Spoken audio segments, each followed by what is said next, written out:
Hey everybody, welcome to the stream. Thank you guys for being here. Today is Thursday, October 3rd, 2024, and it's time for more Martial Legendary, of course. Today we're going to be playing another tournament game. If you don't know, as my starter cards might hint at, we are in the middle of tournament season. We have just begun week 2 of the fall tournament. This is week 2 of 7 total weeks. It looks like you guys had a lot of fun with the setups for week 1. So I'm going to go over the setups for week 2 that were revealed this morning. If you're in chat and you have any questions or comments on the setups, I am happy to answer them. And then I'm going to play the setup that you all voted for me to play. I put in the Discord, and one got a couple more votes than any other, and that's what I'm going to play today. But let's go ahead and check out the setups for the tournament. I put these all together myself, and I hope you enjoy them. They were a lot of fun to come up with. Let's take a look. And if you're watching this, I don't know, a year after this, you can still play them and leave them in the comments how the setup went for you. I'd love to hear it. All right, here we go. Magic button away. So here it is, week number 2. By the way, here's week 1's results. If you didn't check out these results, you definitely should. Everybody left some real thoughtful comments over here on the other side. So check it out and see how people did. Let's go over to week 2 setups here. Starting with pod number 13, there are 11 pods this week. By the way, you guys voted last time for me to have some flexibility in how I assign things. And because of that, we have a lot of variety this week, and I think we will throughout the course of the tournament, so I'm excited for that.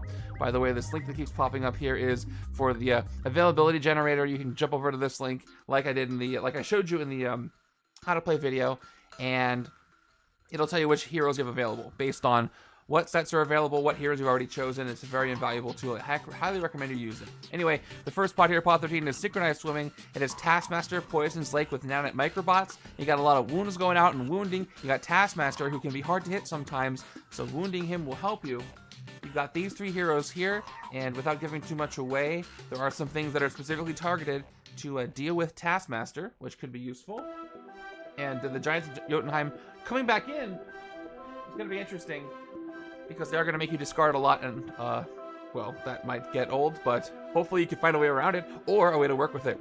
Pod number 14 is It's Conquering Time, because we've got Kang the Conqueror and the scheme Divide and Conquer. I personally really like this scheme. This is one that asks you to divide up the hero deck into 5 separate hero decks based on hero class.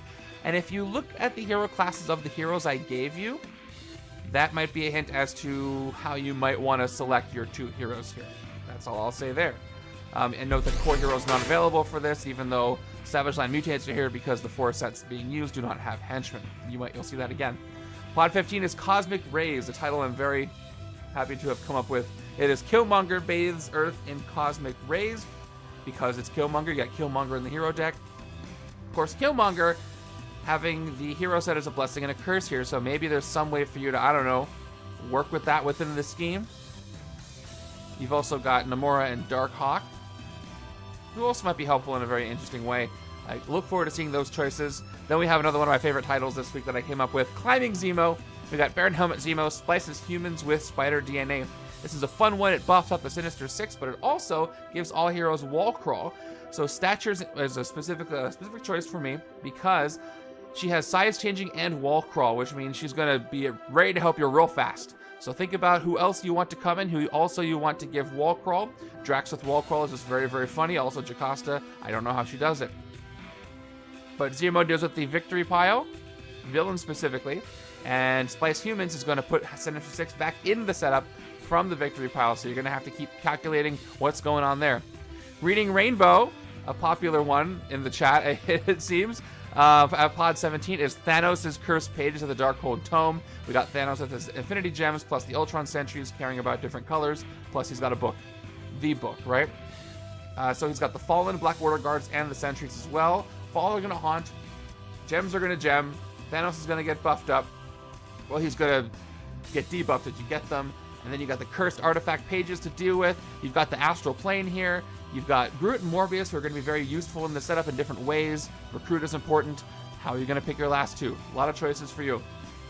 Next up is Pod 18, Pet Cemetery. This is Grim Reapers, Marvel Zombies. I hope the name is obvious because Hellcat is our zombie hero here. What's really funny about this setup is that Hellcat's rare, besides giving you attack, does nothing if you get it as a zombie and fight it and play a copy because it has to be in your hand to do her effect. So, no second chance at life in this game. But you do have Siryn and Wolfsbane, who I'll talk about a little bit later. That's all I'll say there, but I did want to give the, well, there's a theme here. Number 19, Pod 19 is Extreme Gerrymandering. I heard some folks who appreciated this title. You got General Thunderbolt Ross with Earthquake drains the ocean, Tsunami crushes the coast. You got him trying to get the vote here through some extreme means. You have Quake and Silver Surfer and Kyera. Quake I wanted to throw in for the theme, but there's also some other reasons why she might be very useful here. You got Subterranea that can't burrow when it's low tide. The transform side of the scheme is up because there are no streets. I gave you Death's Head so you wouldn't have too tough of World War Hulk Henchmen, but I want you to have that KO power. You might need it. Number 20, Pod number 20 is Trick or Treat. Mysterio's coming to your house for one of those two things. Which one is going to get? So it's Sneak Attack the Heroes' Homes, which is one that normally plays like the tournament where you get to pick two heroes for the deck. But you actually get to add these heroes to your starting deck along with some wounds. So these two choices are going to be very important because you will start your decks with them. Coming along is Moon Knight, Strong Guy, and Super Skrull, who do have an interesting synergy together. You got the Mr. Sinister clones, which might put a little bit of pressure onto the city. However, help you clone some of these things that normally can't clone. And if you can take out Mysterio before he gets too many Master Strike tactics, that'll be useful to you. Next up for Pod 21, War is Hell. We got Hela, Goddess of Death, the Kree-Skrull War. Hela does not have her always leads because the Kree and the Skrulls have overwritten this. There's a reason why I've gone with her too. She does put certain villains back into the city, so keep that in mind. There's a bit of an imbalance here, so how will you play this out? You don't want an uneven amount of Kree and Skrull in the escape pile. Maybe there's a way you can control that. We've also got three heroes here that may have something to do with the way the city is formatted. Queen Storm, Warriors 3, and Namor. And I'll leave it at that. We got Pod 22, Bug Trek The Next Generation. We got to use some Infinity Saga, and I'm very excited about that. Don't worry, you guys, we'll start the game very soon. There's just a lot of pods and a lot of setups. So Annihilus is Time Heist. So Annihilus with the Celestials is normally very rough because he can push them through the city and might cause you a bunch of escapes and a lot of problems. However, with the Time Heist, you have two cities essentially. So based on when those twists happen, you might get a breather. Annihilus won't have his mass momentum from a city that doesn't currently exist, so keep that in mind. We've got a present and past. We got Captain Marvels and Marvel. We got Doctor Stranges, and we got Bruce Banner from the present MCU, inspired by Brainstorm from the comics here.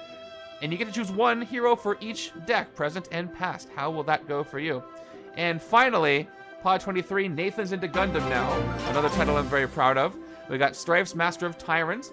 So the idea behind this setup is it's not that tough of a setup except for this one, and I will let you figure out why this inclusion is so tough. Galactus there as one of the Tyrant Masterminds. But I gave you Iceman.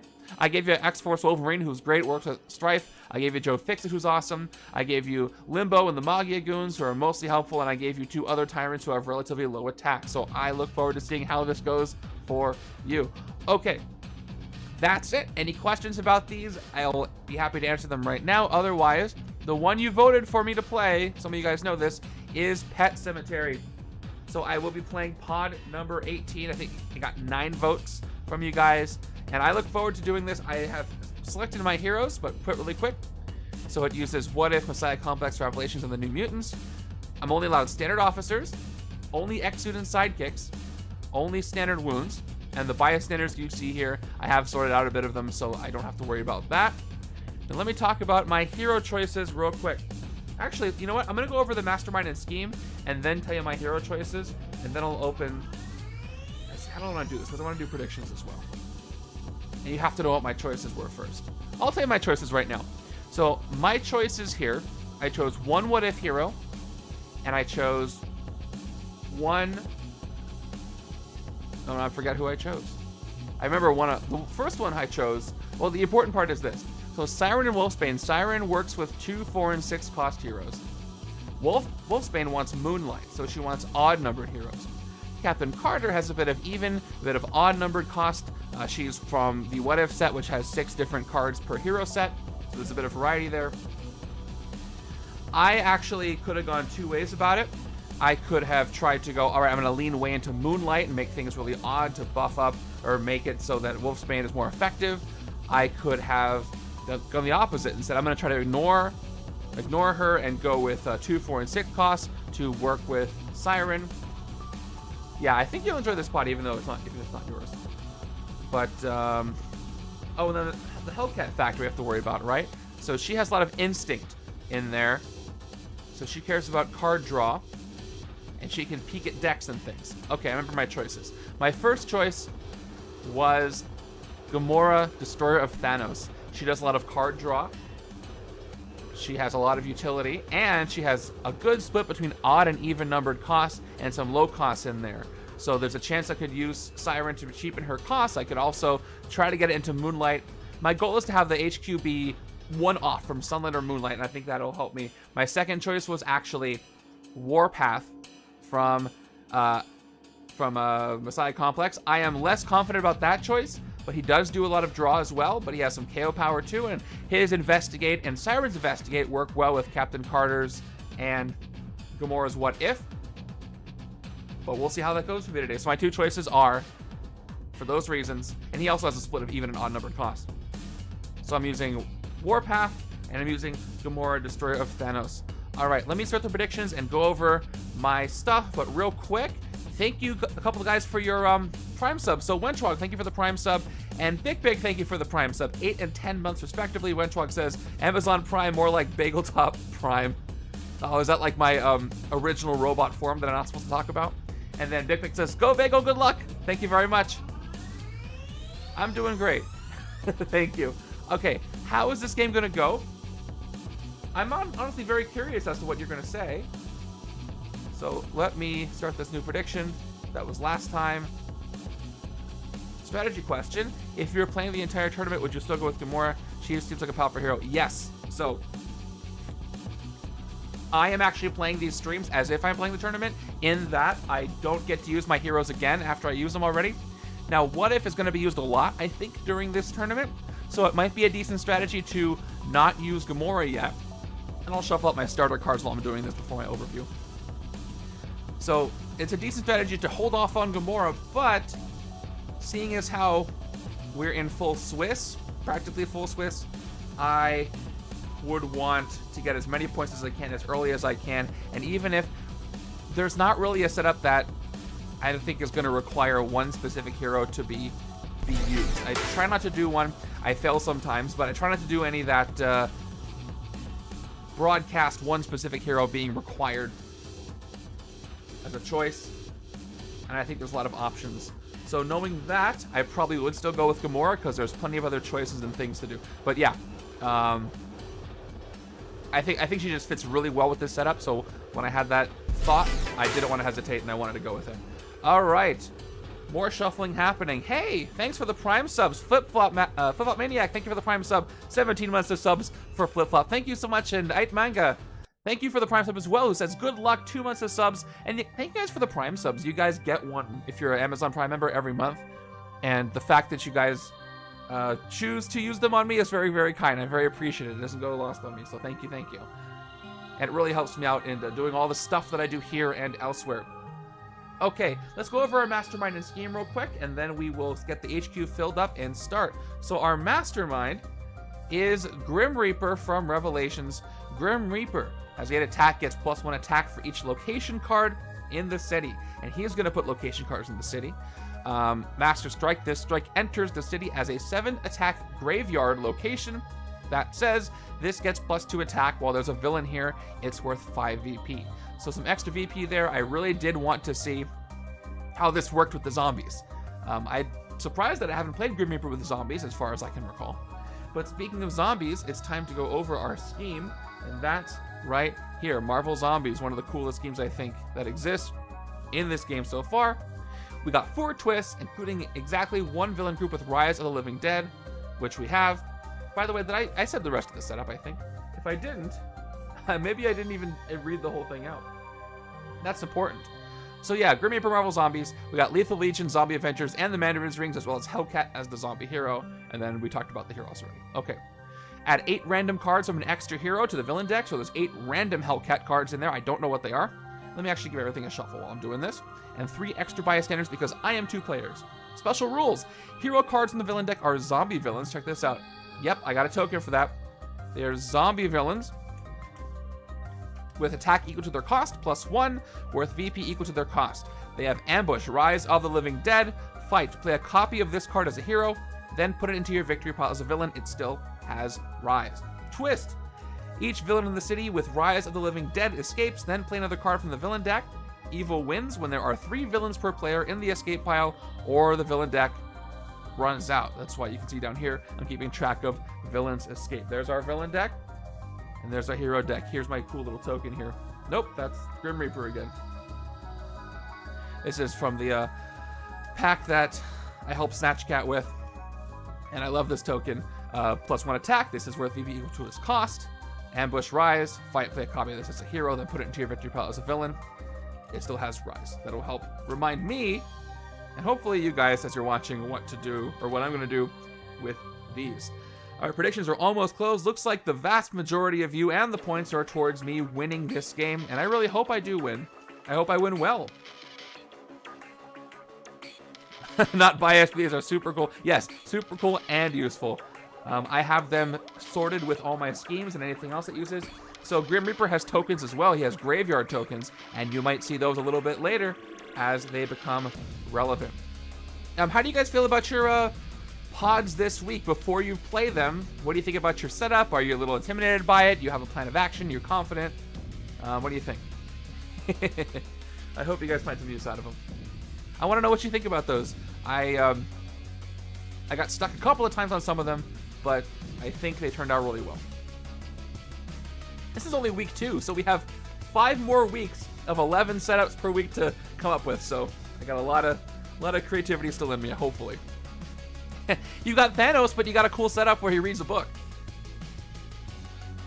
I wanted to give you a lot of fun artifacts to work with and see how you manage that, because those pages are artifacts. All right, 6 people say win, 2 people say lose, and we'll see how that goes. Yeah, every time I give you something that could be tough, the Mastermind tier list ratings, which we're almost done with, by the way, we got 3 more to rate, have really helped, because if I give you one that's tougher, I try to give you some kind of counter, so it's not just a brutal setup that is impossible. And you'll notice that pattern, hopefully. All right, I hope your first one, no spoilers, went well, Piplup. Let me go ahead and hide this, and we will get our HQ filled up, and we will begin that. I'm excited. Another Prime sub coming in from Montax, who says, woohoo! Thank you so much, Montax. 36 months. If my calculations, that's 3 years. That's a long time. Thank you so much, Montax, for using your Prime sub on me this month. Oh yeah, take your time with that hero selection. Okay. HQ time. I've shuffled. I can't stall any longer. Let's see. We got a Warpath, Grim Tracker. Let's see if it's Moonlight or Sunlight. Yeah. Always worth it to retry if you have the time, even if your first game went really, really well. Titanicide. I was hoping for this one from Gamora. We got Echolocation from Siryn. We got the Shield of Britain, Captain Carter. And then we've got Grim Tracker again to bookend this. By the way, speaking of that, I should get my Sunlight and Moonlight token out because I have one somewhere. And I forgot about it. Nope, that's not it. There's so many cool tokens. Here's the endgame one. I love that one. It's got both kinds of endgame on it. Oh, here it is. Aha, check it out. And again, Snatchcat, I love your picks for which images to use here. So we got 2, 2, 2. It is Sunlight right now. I'm gonna go ahead and put this. We're gonna have to zoom out when we get locations and stuff, but let me go ahead and put this right here, just so we remember that it's Sunlight for now. All right, I got my starting hands. I think I'm ready to go. If you're all ready to go, we can start the zombie apocalypse and get going on it. Without further ado, here we go. 3, 2, 1. Let's play Pet Cemetery. Okay, my starting hand on the left. No spoilers, but this second round I'm already doing pretty good, and I'm at turn 7. That's a good time to know you're doing well. Okay, it's the top of the villain deck, so you usually know what that means for me, but let's see how this goes. I got a 4 and 2 coming up. First turn is going to be... Oh! and it is a bystander, which is very interesting. I guess that makes sense because there's extra bystanders in the setup. This goes directly to Grim Reaper. So there you go. You get a standard bystander right there. So I got X students available. I should take advantage of that if I need to get something for 2. Which is good, but I got some good recruits to do this turn, and I'm very excited about my choices. I get a bit of momentum before I start dealing with zombies. So let's look at everything I can take, which is any of the 2 costs. 2 of them, in fact. We have Grim Tracker from Warpath. There's 2 of those. 1 attack, choose a number 1 or more, investigate for a card of that cost. So to investigate, I look at the top 2 cards of my deck, and if I find a card that matches that number, I draw it. The other one goes back on the top or bottom of that deck. There's 2 Grim Trackers. I could take both this turn, which would be good because I'd only need to investigate for 2, because that's the only one I can investigate for. What if is going to work well with that? But I've also got Echolocation from Siryn. 1 attack, choose a hero class, investigate for a card of that hero class. So literally the same, except it's covert and a different team, and it works on hero class. So those together are going to be great. Thank you for the hydration. I actually have an iced tea today because I can't find my water bottle. So I think what I'm going to do, if I had to pick one of these 2, which one's better right now? Starter cards have neither of these. I'm going to go ahead and take Warpath, just because there's 2 of them and I have more options. So let's start with Grim Tracker for 2. And let's see what I get in its place. Hypnotic Call. Okay. So now it's a bit too sunlight. Oh, it's still pretty even. That's what I was hoping for. Some even, some odds. So what I'm going to do is I'm going to take the second Grim Tracker and go from there. If I do a lot of investigating and have instincts, if I fight a Hellcat, I can use her ability if I have those. All right, that's it for that turn. We are still in sunlight. I'm going to try to monitor this and keep it flipped at the right moment. And let's move over. Are there any pods you saw that are not your pod that you actually think you might want to try later on? Anybody? All right, turn 2. Grim Tracker versus Grim Reaper. Did not plan for that, but I love it. I love that you called it out because I literally did not get that until you said it. A lot of grimness. All right, the grimness shake. Demonic, the white light comes in with his fight effect, draw a card. So I gave you the Mandarin's rings here, which I now have the Mandarin's rings, which don't have as reliable of KO power, but it has some. I have some KO power in the hero deck too. And now I got 4 recruit over here. So I was hoping to take some different cards over here. And I still can. I have Hypnotic Call I can take. This has 2 attack and covert. Shatter each hero currently in the HQ whose printed cost is 2, 4, 6, and or 8. This is going to help me get some early pickups. I can try to focus on covert cards on the right. There's some other classes I want to work with on the left, like Instinct and Strength. So this seems like a good of a move as any. I'll take Hypnotic Call on the right. And hopefully I can do Shatter, if nothing else, just so I can press that cool Shatter button. And here is Warpath's Rare right away, while on turn 2. So this is a cool one. Let's take a look for a second. By the way, the art, amazing. So 3 attack. Whenever you reveal or look at any number of cards in your deck this turn, you get +1 attack. Which Investigate is this? What If is this? Fighting Hellcat and doing her reveal the top card of a deck is this. Choose number 1 or more, investigate for a card of that cost. I'm very excited to see this. I'm gonna need some more recruit. I can't get it right now on the left at all. So we'll have to work on that. But that's all I can do for now. Early rares are interesting. They can be a blessing and a curse. They can sit there for the whole game, or you might be able to get an early rare pickup. Nothing like Haunting that's gonna let me get one early at this game. But at least it's not a zombie. Okay, turn number 3 gives us our first zombie, speaking of which is Zombie Iron Man, who is going to enter the sewers, pushing this ring down.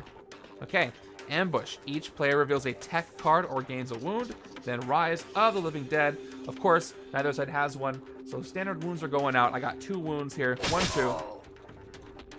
Okay, Escape. By the way, Zombie Iron Man descends to become a new Mastermind. He gains the ability Master Strike, repeat his ambush effect. So yeah, obviously no Rise happened. Nothing's in that victory piles yet. But let's keep going. I got 4 recruit. I'm going to try to ignore him for now and just keep focusing on building up my deck's power. Speaking of which, I could take the other Hypnotic Call. But Warpath does have a covert. I can split that up, though. And I like this on the side that has more reliable covert, but also echolocation is going to work real well with the Warpath card I already took because it's another 2 cost. So now I can say 2 costs when I take Warpath, and they got 3 cards worth, or 2 cards worth of chances of getting that to work. Yeah, it did get a strong fun level. So if you try it, let us know how it goes. But when I built it, I'm like, oh, hey, cool, 2 Hulks. But I didn't really think too hard about how synergistic it was going to go in effect.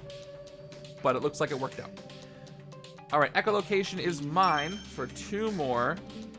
I'll leave Hypnotic Call there, and we'll see if we get lucky here. Oh, I did. I got a second echolocation. Oh, wow. Before I reshuffle, I got 4 cards in my deck that are, look at that, 4 2 costs. So Investigate might work out really well, and that's the end of that turn. It's a great place to be on a reshuffle, and we got 3 Octave Arpeggio there.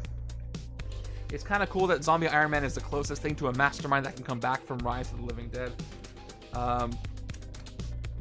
There's some others in the Deadlands too. A lot of them become Masterminds. But I see what you mean. It's cool that they do that because they can come back and be Masterminds, which is very interesting for the tournament and other leagues. Yeah.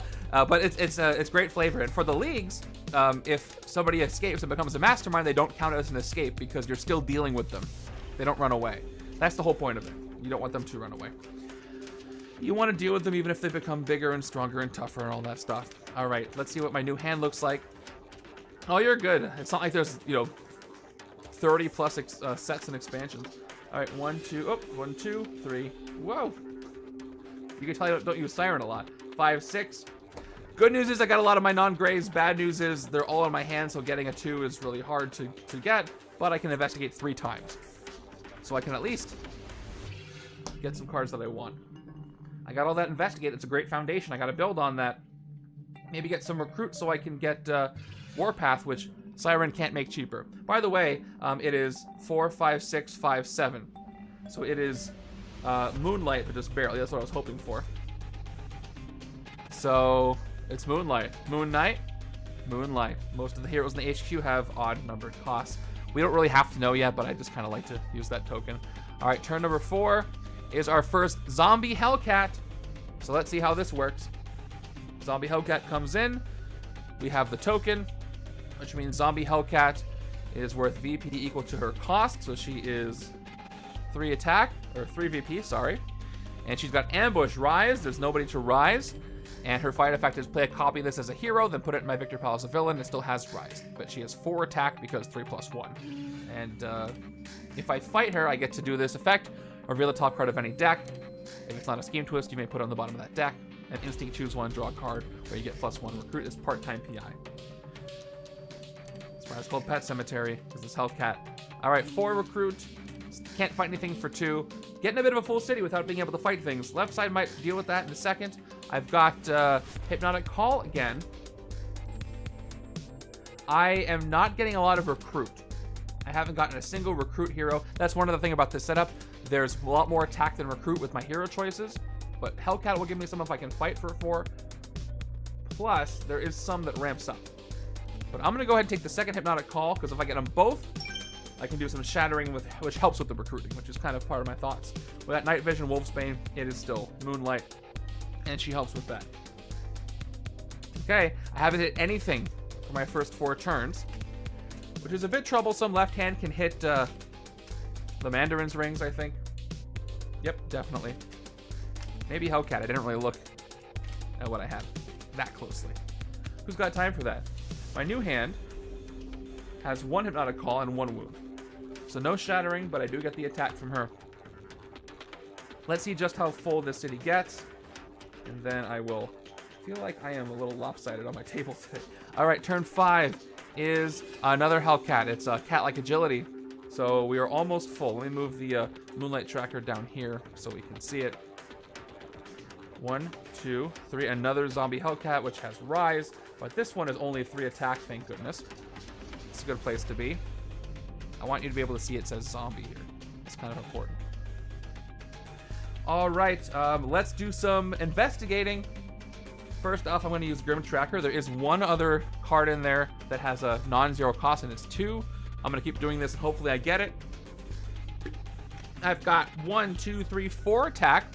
I could get 5, but I can at least fight this Hellcat, which means I get to reveal a card and tuck it, and I get to do her secondary effect because I will have the superpower trigger. So let's go ahead and play Grim Tracker. 1 attack, and I will choose the number 2. I'll investigate for card that costs 2. I didn't get it. I will tuck both of these. Let's do the second one. Investigate 1 more attack. Investigate again for a card that costs 2. And I didn't get it. I'm going to tuck these 2.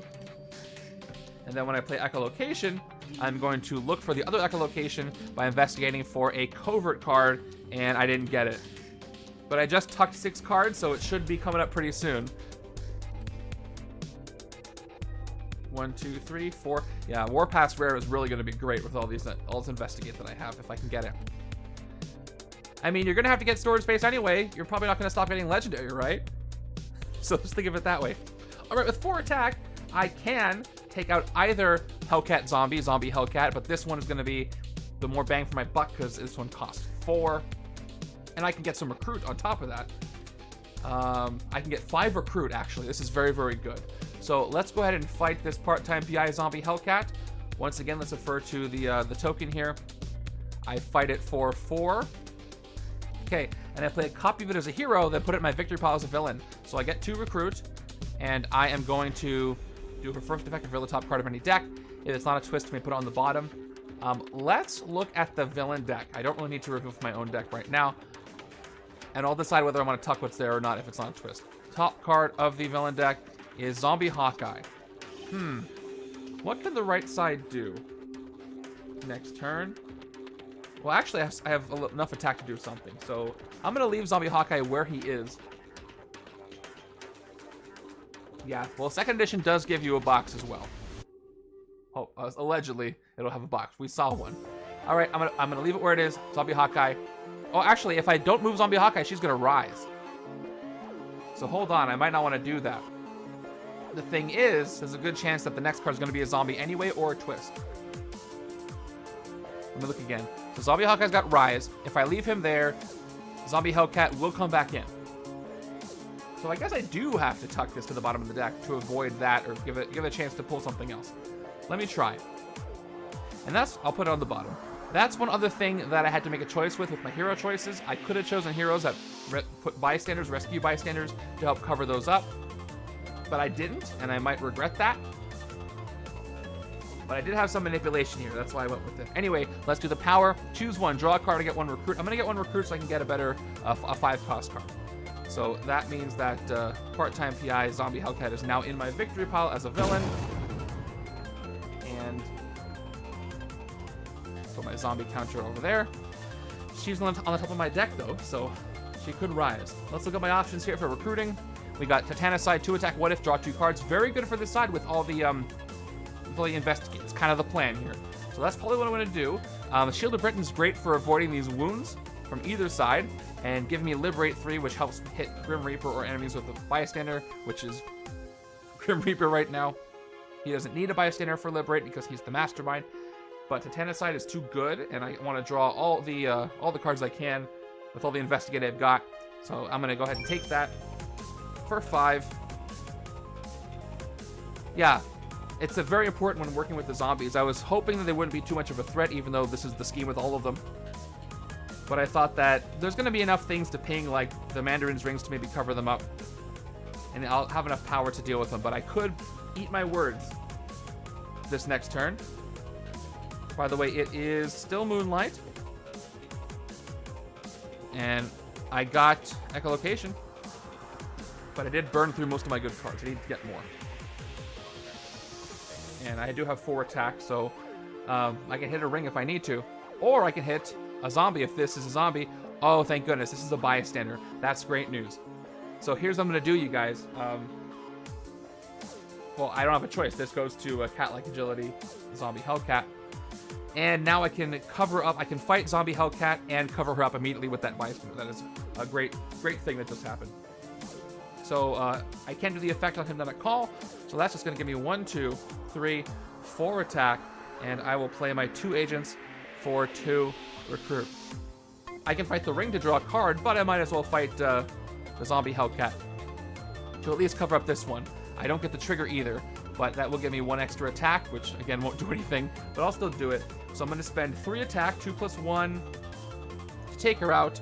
I play a copy of her, which gives me 1 extra attack. The effect does not happen, and she is gone. But that does mean I rescue the bystander, which goes directly on top of Zombie Hellcat, which means she cannot rise. Why is it still there? Oh, because I pressed the wrong button. Duh.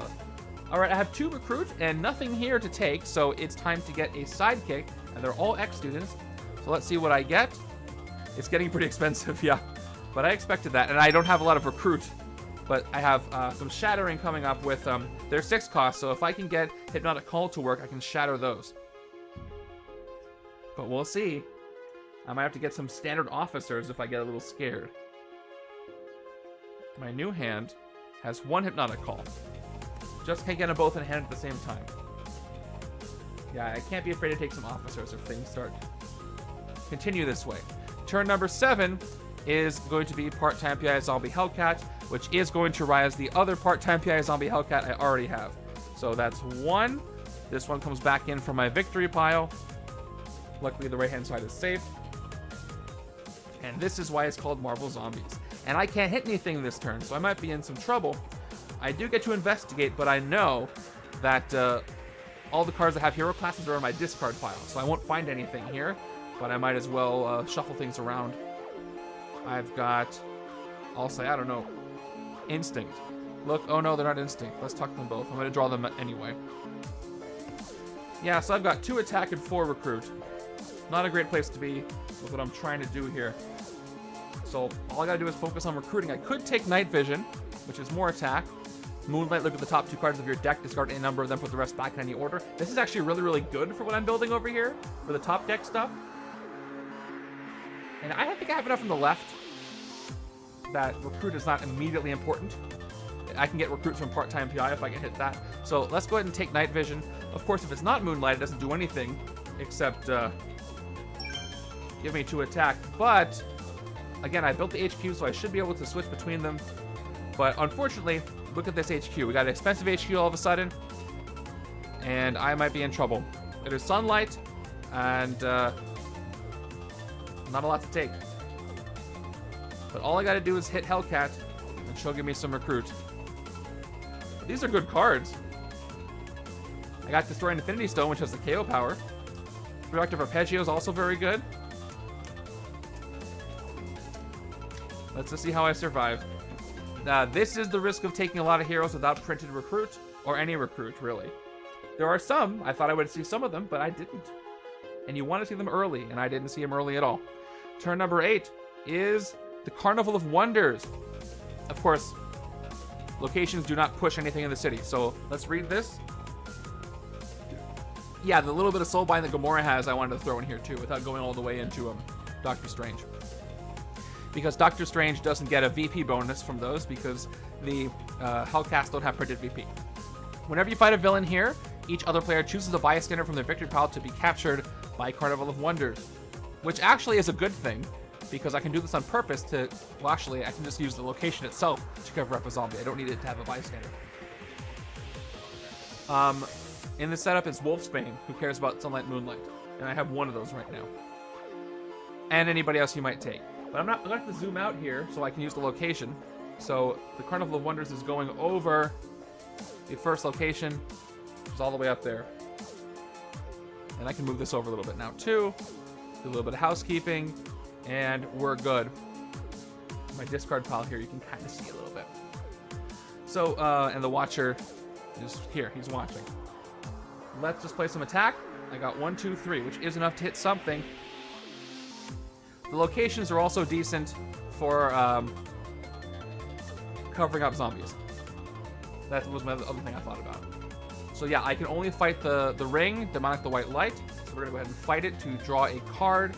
I might want to save it. I kind of wish I would save it to cover up zombies, but there's 9 more of these in there. Yes, I love Soulbind for Zombie Scarlet Witch in What If. Very useful. All right, take him out. Let's draw a card. I got another agent. Cool. That's going to take a 5 cost out of the HQ, and it's one that works on both sides. I can get the Shield of Britain that prevents wounds. Hopefully this uncovers something a little cheaper that I can use. A lot of alternative recruit in this setup. All right, Wartime Logistics. Not only is it cheaper, but this is one that actually gives me a nice little ramp of recruit, although it does care about printed recruit numbers. So with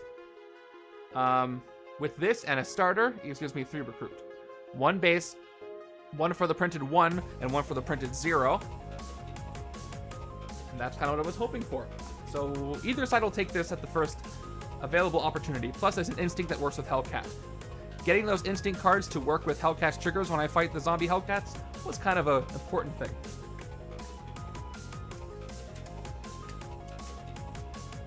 Three, 4, 5, 6. I was really hoping for 2 Hypnotic Calls. I gotta get some KO power here so I can make those happen. Turn 9 is upon us, and we've got another ring. Influence the impact beam. Don't move the location. But I gotta be careful about fighting stuff in that carnival. Simple hand, not much I can do here. It definitely could help Taskmaster be a little easier. It would nerf some of those henchmen coming back in. Okay, 1, 2, 3. Recruit and 2 attack. So, 2 options. I can rest or I can recruit Wartime Logistics. Seeing as how I am pretty recruit... I'm not recruit locked, but I need a lot of it. I did just reshuffle my deck, so if I take this, I'm not going to see it for a while. Even with all the investigating that I have. Right-hand side also has no discard pile, so I can't really wait around. I got to take these when I can. Both sides need recruits, so I'm going to go ahead and get Wartime Logistics here on the left. And wait for it to come back. Oh, good news, bad news. Bad news is got 2 rares in the HQ, a very expensive HQ. The good news is it's Captain Carter's Icon of Hope, which gives me +1 recruit for each different printed recruit number, and +1 attack for each different printed attack number, and a base 2 and 4 respectively, which is great if I can use them. I would, this would be a mulligan. Look at that, 8, 7, 6, and 6, and 6. So we're definitely in Super Sunlight 2, which is not exactly what I wanted because I have Wolfsbane. Very spicy HQ. But, man, Siryn's HQ Shatter would be very useful right about now. Although, ooh, I got a pretty good hand over here. Look at that. I got Investigate and What If. It's going to be a good left turn hand if I don't have some escapes in that time. I do have enough attack to hit a ring, so we'll see. Right hand, turn number 10 is going to be another location, the White Gorilla Cult. Whenever you fight a villain here, each other player reveals their hand and discards a attack card. And for some reason, because the more mechanics I learn, some things get pushed out of my brain. My recollection is that when a new location comes in, it just goes to the next spot. And I'm 99% sure that's right. I don't know why I'm questioning it, but it's where it's going to go. Right up there. They don't push locations. That wouldn't make any sense. Don't know why I thought that even for a split second. All right. Oh, hello. I got 1 attack, 2 attack, 3 attack. Right there. 4 attack. Look at me. And I've got 1, 2, 3 recruit. Options. If I want to fight this part-time PI, I'm totally fine to do that. If I want to fight this one, I got to deal with the Gorilla Cult, which makes the other side discard a tech card. I don't have one to discard, so I'm safe if I fight this part-time PI. If I want to fight this ring to get 1 extra recruit, we got to give up bystanders, which is also kind of okay. If I fight part-time PI, she could easily rise after I do that.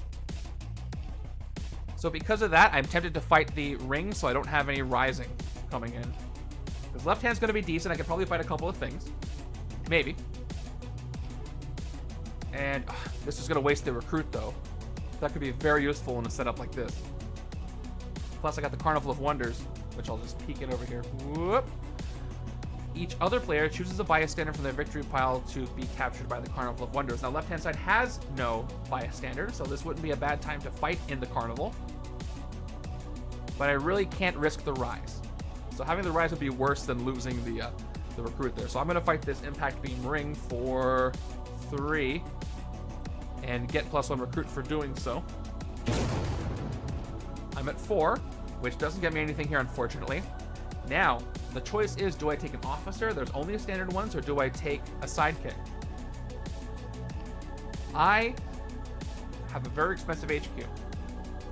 Therefore, I think I actually need a standard officer, or things may not go well for me, even with the shattering. So I'm going to go ahead and do that. There are some sidekicks that would get me recruit, but it's not guaranteed. What is guaranteed is a good old Maria Hill officer. So I'm going to take that on the right. I was hoping not to have to go that route, but gotta play smart. Can't let pride get to you. And I have Rock Slide here, so I can do a Shatter a Villain and get 1, 2. I can hit somebody for boost 4 attack. I can Shatter part-time PI. But let's move over. I'm very motivated to take these locations out just so I can move in. I play for weird reasons, you guys. All right, turn 11. I have some things I can do, but first we have to deal with this, which is another part-time PI. I was right not to fight Hellcat. I would have had a full city. Look at those part-time PI zombie Hellcats in there. This is 27 lives, actually 24 lives. If we count the 3 they apparently lost right there. Okay. Let's see. I want to do it in this order. To be able to get a what if, I want to do echolocation first. Now, I'm pretty sure... yeah, she's full-time PI. She's almost filling up the city. You got almost full schedule. All right, I got my 2 costs in here, and they are, I have 2 covert. I need to say instinct, because the Warpath I have her instinct. So let's do some investigating, starting with first echolocation. She's going to echolocate for Warpath, investigate for instinct, please. And she is going to find Wolfsbane. Okay, that's fine. I didn't get this. I'm going to tuck the Shield Trooper. I know Wolfsbane's at the top.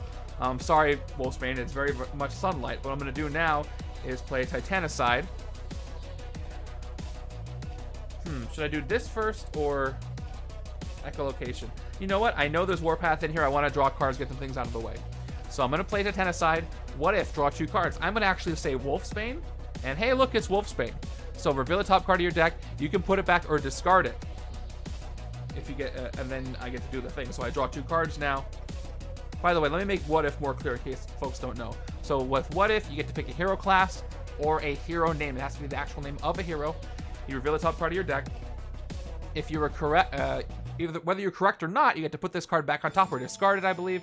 And then if you got it correct, you get to do the what if effect on the card. So I did it. I'm putting it back, and I will draw 2 cards, including Wolfsbane and the second card that's there, which is an agent.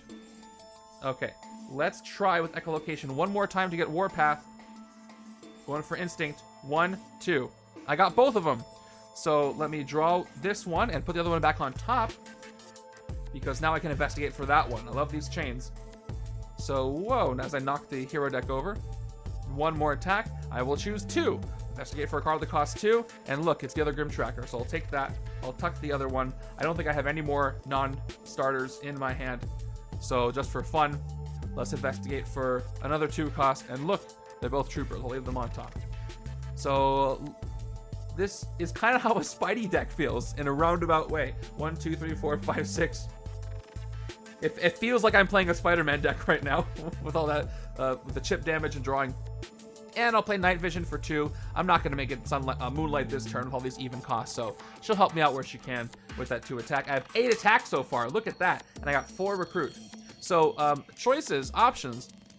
Grim Reaper is buffed, and I should keep track of that, which I wasn't doing until I got close to his attack. So he gets +1 attack for each location card in the city. So let's take care of that. So he's going to get 10 total attack right now because of those 2 locations, and he will have more later. There you go. Move you up a little bit. So he is out of reach. What I can do, though, is I can fight 1 zombie Iron Man, or I can fight 2 part-time PI Hellcats. If I do that, I get myself a rare. And maybe more than that. I do risk the rise happening, but getting that rare is very, very good. Now, I can decide which rare to get later on, but I think that's a very smart move on my part. So the Gorilla Cult again. Yeah, he wasn't allowed. You guys see the pictures of Nicolas Cage as Spider-Man Noir, by the way? For the live-action series? Okay. So, if I fight in the Carnival will steal the other side's bias scanner, which I don't want to happen. But, one of the Gorilla Cult will have the right side discard a tech card. Right side doesn't have one, so I'm safe to fight these two. Let's do it. Now we're going to go ahead and fight in the White Gorilla Cult for 4. The first Hellcat. And I pay the 4. I get to do the review. I got 2 recruit. Play the copy of it. By the way, to make it clear, I have mentioned this from time to time. This goes to my victory pile, so I should do this. Goes to my victory pile, and then the effect happens, and I can do that because of movie magic. Then you do the effect. Reveal the top card of any deck. If it's not a Scheme Twist, you may put it on the bottom of that deck. What should I reveal? I don't need to reveal my side over here. Let's do the villain deck again. It is Living Laser. Do I want to... What do I want to do with Living Laser? I'm going to cheat a little bit and decide in a second so I can get rid of this graphic. And then Instinct, choose one, draw a card to get +1 recruit. I don't need to draw a card. I want to get more recruits and I can get even more things. I'm at 7 recruit. I can get a rare right now. Alright, let's blow her up. Just so I can peek at Living Laser real quick. So he gets +3 attack with his maze location in the city. There isn't one right now. Fight each player reveals an instinct hero, or range hero, sorry, or gains wound. I'm going to leave him on top because he's not a zombie, and I know he won't make riots happen, at least right away. Although I could... The second part time PI is not going to do anything except reveal Living Laser again, unless I pick a different deck. But it's worth leaving him here. So I'm going to pause for a second there. The location does the effect, but each other player reveals their hand and discards a tech card. There aren't any. So, do I want Superhuman Senses, or should I wait and get more recruit to get Icon of Hope? Let's find out. So once again, this one works just so well with what I have over here. I have Investigates, I got What Ifs. I think I would be dumb not to take this on this side. Because look, whenever you do that, you get +1 attack. So let's say I played it this turn. I would get 3, 4, 5, 6, 7, 8 attack just from this card. And 9 because I Investigate from this. Which is perfect for my strategy here. Captain Carter is great. She has a ramp based on values, but I think Warpath is going to work so much better for what I have over here, especially if I get some deck thinning. So I'm going to go ahead and, yeah, it's going to go nuts. I'm going to take it right now after just one hit there. And let's see if a cheaper one comes in, because I can get some more recruit in a second. Echolocation comes in, great. So we're going to fight, because I already have Zombie Hellcat on top. Let's fight another one, like I said I was going to do, because why not? Let's take out this one for 4. No more attack left, and we'll put her where she's supposed to go, in my victory pile. 2 more recruits. Living Lasers at the top of the villain deck. So let's reveal the top of the hero deck, just cause. Top of the hero deck is Super Soldier Serum. That's one that gives me recruit ramps. That's good to know is coming up, actually. So I'll leave that up at the top. And then, do I want to draw or get 1 recruit? I don't need the extra recruit, so I might as well draw. I'm going to take echolocation, and I get a trooper. So cool. I'll play the trooper for 1 more attack. For 2 recruit, I will take yet another echolocation to help buff up that Warpath. I'm very glad I took him, and that I got his rare in this unconventional way. So I was right, I didn't really need that many recruit cards, so hopefully the right side forgives me for that officer I took. Okay, I just need to do some KOing, and I will be great. I got full sunlight, by the way. I feel bad for Wolfsbane, but she's not really showing up. If she did, it would probably be Moonlight, because she has odd-numbered costs. I can't forget, I gotta be dealing with these graveyards that are gonna come in. I gotta be dealing with the Scheme Twist. When the twist happens, each villain in the city with Rise escapes. People are gonna have escapes this game. If Zombie Iron Man escapes, he becomes a Mastermind, which I kind of prefer, even though I haven't seen a strike yet. Just because, you know, less escapes for me for my score. But I want to get rid of these. Oh, that's not a very good hand, by the way, that I just pulled. So luckily, I just cleared the city before that happened. I need some KO power in the HQ. I got to recruit some things out of there. All right, turn number 12 is going to give me... Hey, Living Laser, what a surprise. So he comes in. He goes to the Carnival of Wonders. Okay, he gets +3 attack with his amaze location, blah, blah, blah. We already read this, so we know the deal. So I have 2 attack. I have Rock Slide. So what I could do here is I could shatter part-time PI, which would put her down to 2 attack. If I do that, I wish I could have gotten 1 more attack and shattered Living Laser. If I do that, she's going to rise on the right. Left side's going to have zombies that are going to rise as well. And I don't want 2 enemies to come into the city. That said, I can't hit anything in the city. And if I use Rock Slide now, he's gone. I'd love to use him on Zombie Iron Man before the twist happens, but there's 4 twists in here. 1 could show up any moment. This could be a rest turn. I have 1 wound to get rid of, so it wouldn't be a bad time to do that, actually. Hold on to Rock Slide. I did buy myself a little time in the city. Left-hand side doesn't have much to do, though. I do have an Investigate. That could help. So either I get a sidekick, and I shatter and hit, or I rest. I think, because I have Captain Carter, I think I'm going to take a risky move here. I'm going to not do... I'm not going to recruit. I'm not going to attack. I'm just going to heal my wound. And hopefully that'll help me as an investment for my future turns. And I have Captain Carter now. Let's see if I get the second Hypnotic Call. I need more covert over here. I really want that to happen. Give me Siryn. Here we go. Ready? Nope, I didn't get it. But I have a lot of attack. Right-hand side is going to do well. I have a lot of different attack values. So if I can get Captain Carter's, check all the attack values and ramp them up, that would be useful over there. Okay, turn 13. What do you got? All right, there's our first Master Strike. So, this strike enters the city as a 7 attack graveyard location that says this gets +2 attack when there's a villain there. It's worth 5 VP, but you don't have to remember any of that because... If I can find the button, I got a token. So it says all those things. 7 plus attack. This gets +2 attack while there's a villain here. So this is going to go over the city. Over the rooftops. There it is. Again, these tokens are so useful. So I got 3 locations, so now he's at 11. And at least it didn't push the city ahead. Is there anything else I have to do right now? I don't think so. I don't think so. Alright, by the way, I did get that hydrated from you 36 minutes ago, Montax. I just didn't say anything because I don't know. Zombies. Zombies make you thirsty. Also makes them thirsty, but let's not talk about that.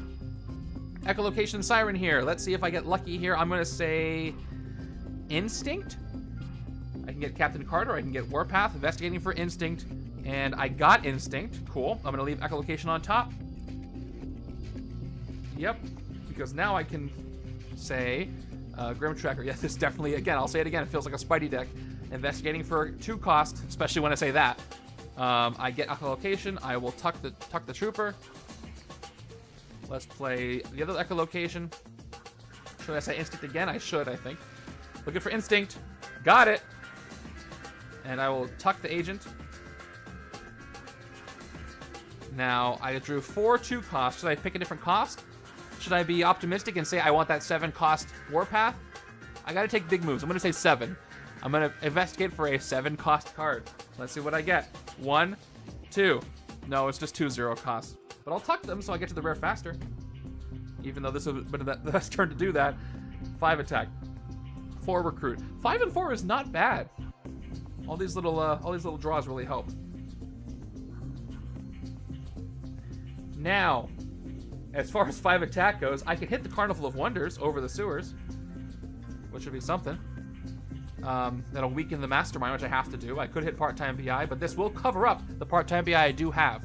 So that's the value of having these locations covering up zombies. You literally drop a location on them. In other words, you guys get the theme of this? You are burying the zombies under the locations. I'm putting one under the Carnival, and that's why I put this together the way I did. So, yeah, let's take out the Carnival. Blow it up. Cover up Hellcat. We bury her in the Carnival. And I've got 4 recruits. The only card I can take from the HQ is Super Soldier Serum, which does work on What If, which is the side. This is the side that is the What If. So yes, What If and Investigate. Better together. Assassin's Stealth, drawing a card. Things are coming together. I can take that too. And Covert get a +2 recruit. I want this for Siryn on the left, but I also like drawing cards on the right. Nope, I want it for Siryn on the right. I also like drawing cards on the left, so I'm taking it anyway. Plus recruit. There's Wolfsbane. She's starting to try to make it moonlight again, but it's still very much sunlight. Left side is popping off. Oh, it was 2 cards down. If I had one more investigate, I would have gotten it. Yeah, just take all the 2 costs at this point. Look at this hand, everybody. I got echolocation. I got what if. I got the rare. Got some recruit coming up from all my different values. By the way, I was wrong with the shield agent. It's not 0. I was thinking of a different card. So I got 2 recruit with Captain Carter. But still, left hand's going to do well. Moving over to... By the way, the Grim Reaper's down to 10 attack. If I can find the 10 on this non-spin down die with the 2 locations. Okay, turn 14. Did I take 7 cards? Did I take 6? Oh, probably 2 just stuck together. Oh no, what was the last one? If nobody saw what it was, it has to be random. And it might mess up my hand.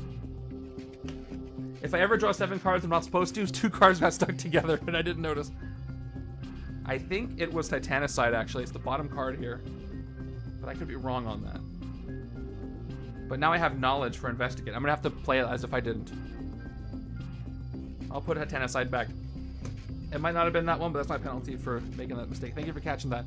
So turn 14, what do we got?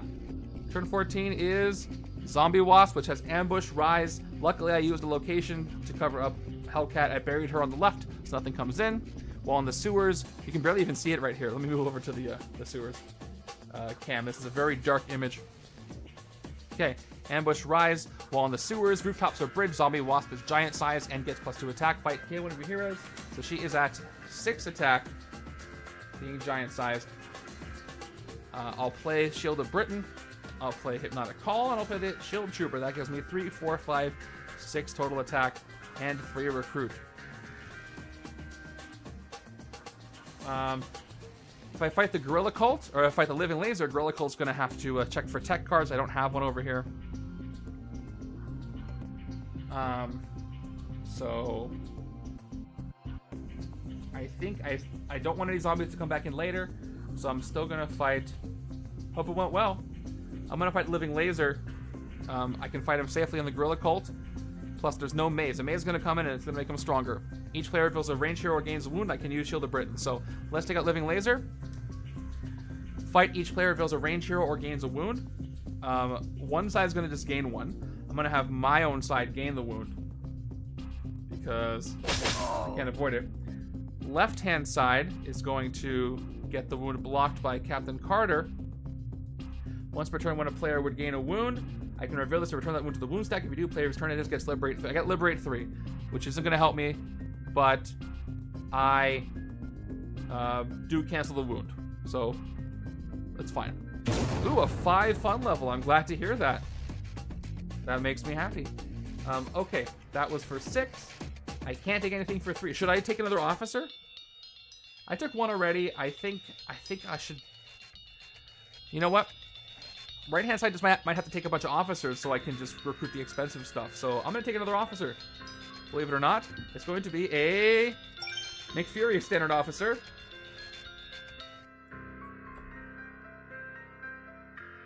You gotta see how I do this left-hand side. Okay. It's not Moonlight, so I'm going to be in trouble here. Okay, turn 15 is going to be spin the Vortex Beam, which is an interesting one. Check this out.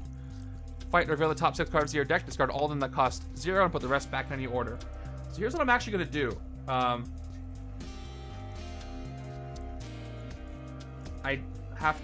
know what's at the top of the deck, but I'm going to play it as if I don't because I wasn't supposed to know. But that's fine. Here's what I would have done because I would have been unsure. And I have this card that can reveal the top 6 cards on my deck. I have the rare Superhuman Senses. I'm not getting into Moonlight this turn, so the first thing I'm going to do is play Night Vision, 2 attack. That's 9 cards discarded from the top of your deck, Ripple, huh? That was kind of the point. I want to see how many discards you got to do. Too bad Beta Ray Bill wasn't available.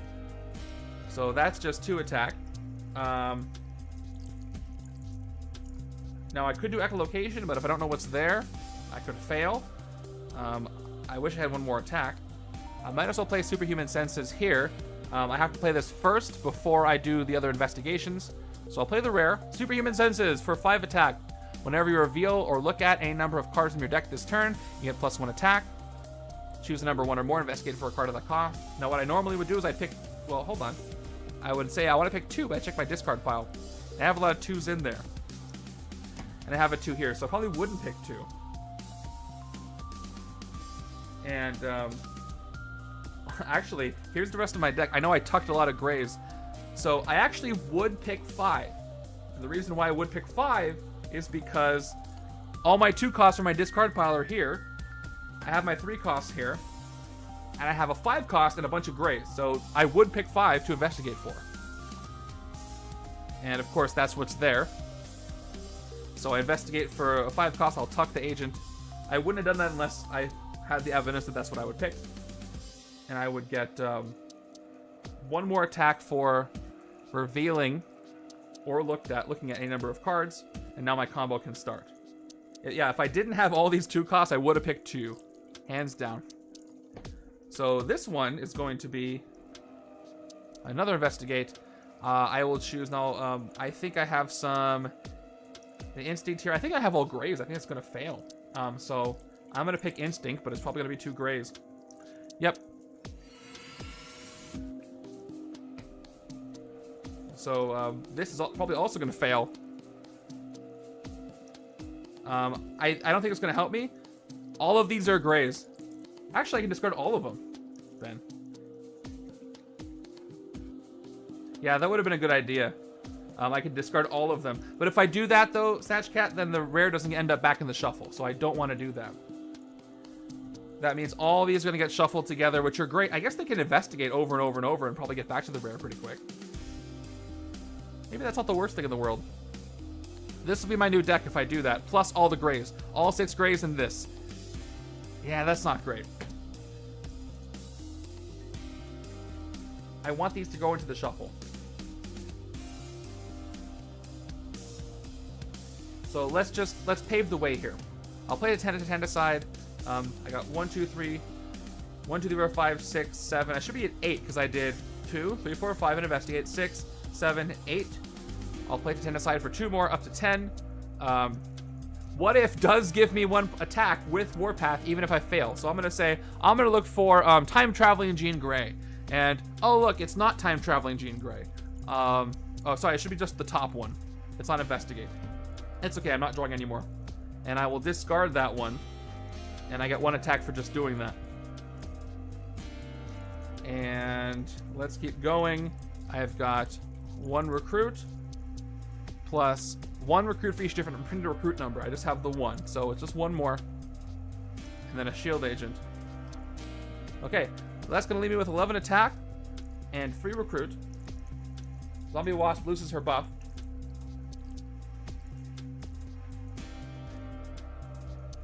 Oh, actually, no, if I had fought Spin, I mean, now I could fight. So you know what I'm going to do? I'm going to take this shield agent, put it back on top. I will not discard it, actually, for what if. That way I can fight the ring, right? I can fight the ring. So I put that back. I have 6 cards in my deck. If I fight the ring and they all do cost 0, they get all discarded, but I don't draw, so I'm not going to have to lose my shuffle here. I could hit the Mastermind, though, for 10 right now. Or I can go 3. Or I can go 3, 4, 5, 6, 7, 8, 9, 10, 11. I can do zombie, zombie, ring, and cover up 2 zombies at once. That's really good, actually. And I get KO power with Zombie Wasp. I get 1 attack back because of the looking at stuff with part-time PI. That is correct. Yeah, this it's too good to pass up. Plus, the graveyard buffs itself. It doesn't buff. By the way, I should put a counter on the graveyard. It buffs itself, not the hero. And then the ring at the end. Oh yeah, the ring also gives me a buff. Wow, this is really working out better than I even thought. Let's do this in order. Let's fight Hellcat for 4, 7 attack left. I get 2 recruit. I take her out. I'll reveal the top card of the villain deck. It's another cat-like agility. I'm going to cover it up. I'll leave her there. It's fine. And then I choose one draw or I get a +1 recruit. I can't draw because if I do that, I have to shuffle my discard pile. So let's just get one recruit. Let's get another rare. Because I almost can get another rare. I can get Destroy Infinity Stone, which is very good. So I take that. I investigated, or I looked at the top card of a deck, so I get up to 8 attack again. Oh, this is a great combo. There's no villain here, so the graveyard's back to 7. Let's cover up another zombie with a zombie, and then get another zombie. Okay, 4 attack, because we're not in the sewers, rooftops, or bridge. Down to 4. Fight to KO one of your heroes. I will do that. I'm going to KO the shield agent. And blow up the zombie. And then finally we'll fight the Mandarin's Ring, the Vortex Beam. By the way, oh, Gorilla Cult. No tech. The Vortex Beam for 3. Reveal the top 6 cards of your deck. Discard all of them that cost 0. Put the rest back in any order. Okay, that's the fight effect. So, like I said, the top 6 cards are... Yep, they're all gray. 3, 4, 5, 6. They all get discarded. And that's going to give me 1 attack for looking at stuff. So I have 6 recruit to work with, by the way. Some options. I'm pretty sure I'm going to go ahead and take Destroy Infinity Stone. 3 attack, Instinct, Soulbind, KO a card from hand or discard pile. This could prevent zombies from coming back in and give me KO power, and it works with the instinct that I have, and it gives me 3 attack. That's very, very good. I could also take Howl at the Moon, Wolfsbane. This is also good with what I'm doing. Look at the top card of your deck, KO it or put it back, but it is trapped behind Moonlight, which it's going to be a while. You got 3 Octave Arpeggio, Siryn, 4 attack, Tactical Formation, 2, 4, 6, shatter all villains. Also good for maybe a little bit later, but I did clear a bunch of the city. I am in danger of a twist, making a Zombie Iron Man a Mastermind. But I am still going to go ahead and take Destroy an Infinity Stone. This is a very good one for me to take over here, if I can help thin the deck. Wow, what a great turn that was. And I have an echolocation there that I can't take. Now it is a full shuffle with everything, including all the grays. This deck is cooking with all this investigate. Yeah, very good turn. KO and Zombie Burial in 1 card. Yeah, so I buried 2 zombies. So no one's going to rise when Hellcat comes in next turn, which is great. All right, what's my next hand? I'm excited. So we got 1, 2, great hand so far. 4, 5, 6. Well, that's kind of a bummer. I was hoping for more, but maybe I can chain Warpath into stuff. Glad I got him first, though. I can what if I chain into Warpath and I investigate for a card that's not a starter, I can what if and draw 2 cards and maybe get cooked in there. So I shouldn't be too upset about that. Right-hand side is a little less to work with, but I did get an officer. Look at all the Maria and Maria. It's like a Santana song in here. Turn 16 is Cat-like Agility, Zombie Hellcat. That's the cheapest one. And there you go. 3 attack and zombie, which has rise, but nothing rises, nothing comes in. Alright, so I've got 2 recruit. 3, 4 recruit. I can take an echolocation, which will help trigger, So, am I going to be greedy and take all of these on the left-hand side, or should I take this to maybe, investigate for covert and shatter some heroes in the HQ? So the right side is not totally useless. I can use Rock Slide, by the way, to shatter Cat-like Agility and hit it this turn. For 3. Or no, I shatter 3 down to 2. That would be really cool, Snatch Cat. Rise of the Silver Surfer. That's genius. How would he be? That would be cool because you would get access to the focus ability for the rest of the turn. That could actually be quite useful. Plus, he wants some villains to be exactly 6 attack, and I think, does he have a 6 cost? No, he's a 5 cost? I forgot. I don't think I want to waste Rock Slide on this turn yet. I'm trying to win as fast as possible, but she might just come back in. And I don't have an instinct trigger, so I'm going to actually, I have enough. I'm not going to be greedy. I'm going to take the echolocation on the right-hand side and see what else happens. Wolf out. It is still moonlight, but it's still sunlight. Getting closer to moonlight. Let's get a sidekick, a special X-Students, and it's going to be Prodigy for some copies played. I can use that on a shield officer maybe to get some more recruit. All right, left-hand side might be able to do some things. And that's a full shuffle there. And another officer. Yeah, the first one was Captain Carter. If you take all the echolocations on one side, it'll make an echo chamber. That's true, a very useful one. But we don't want that. Okay, turn 17 is our next Master Strike. So he basically makes the graveyard I just showed you. We don't really have to worry about that with our token. Luckily, I haven't seen a twist yet, so Zombie Iron Man is... Oh, why did I do that? That was dumb. We got a graveyard over the sewers now. And because there's a villain there, it's 8 attack. 3 locations, put him up to 11 attack. I gotta take these locations out. So, Grim Reaper's one of those masterminds who gets buffed by things you can get rid of, but when you fight him, it doesn't get rid of the locations. You have to take care of them on their own. Let's see how lucky I get. Okay, so Superhuman Senses gives me 3 attack with the whenever you reveal, etc. Choose a number 1 or more, investigate for a card of that cost. Here's the deal. If I say 2 and I reveal 1 2-cost card, I have to draw it. Is it? 9 attack. Yes, it's 9. I don't know why I did 8. It's 9. Thank you. Not like I was going to hit it this turn. I had 6 afraid of 7. So, yeah, let's do this. I can say 2, because even if I draw it, I have to draw it if I land on it. But I can always investigate with that 2 cost. So let's say I'll choose number 2, investigate for a 2-cost card, and I got 1. Cool. So I have to draw it. I will tuck the shield agent. So that's going to be 1 more attack with starting the Warpath ramp. I want Titanicide to work when I see one that I don't draw. We'll keep going with 2. Grim Tracker. Choose number 1 or more. I'll pick 2 again. And I got a 2-cost. Put the agent back on the bottom. That's another point for Warpath. This is great so far. Let's pick the Hero Class one. Thank you. 1 more attack. I will investigate for Covert now. And I didn't in any Coverts. Fortunately, nothing that I can what-if into either. But I do get a point for investigating. Oh, that was my last one, huh? Yeah, I was hoping to land on something there. At least reveal something, so Titanicide is going to be kind of blind now. I have to say a class, or I have to say a hero. Should I say Warpath? Should I say Siryn? Should I say Covert or Instinct? I get 2 attack for playing it. 3, 4, 5, 6, 7, 8, 9, 10. That's the correct number. I'm going to say...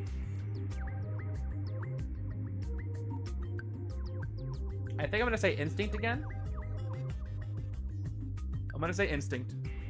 Top 2 cards. It was Covert. Ah, I got that wrong. So I'm going to tuck the Trooper, and I'm going to put the other one on the bottom, Shield Trooper. I guess... Oh, I did 2 cards again. Oh, this is very confusing.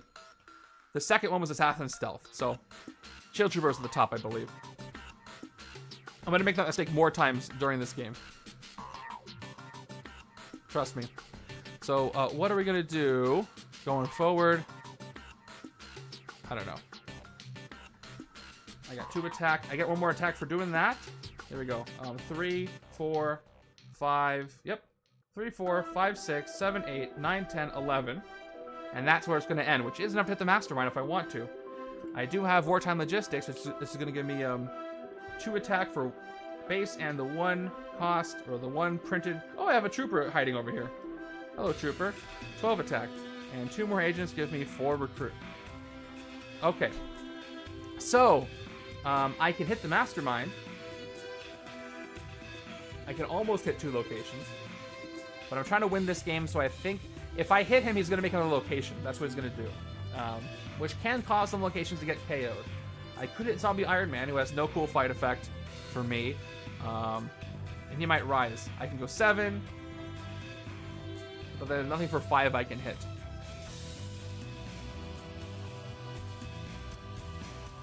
Cat-like Agility can draw a card. Or give me 1 attack. Or I can hit a location. I can go 7. If I hit Hellcat, I can cover her up with a location which does weaken Grim Reaper. I'm at turn 17. I'm trying to get a fast turn count, but I'm also trying to play smart.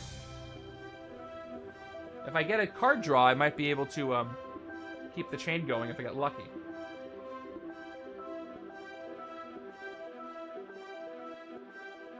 I think I'm going to do that. I'm going to fight Zombie Hellcat for 3, actually. For 9.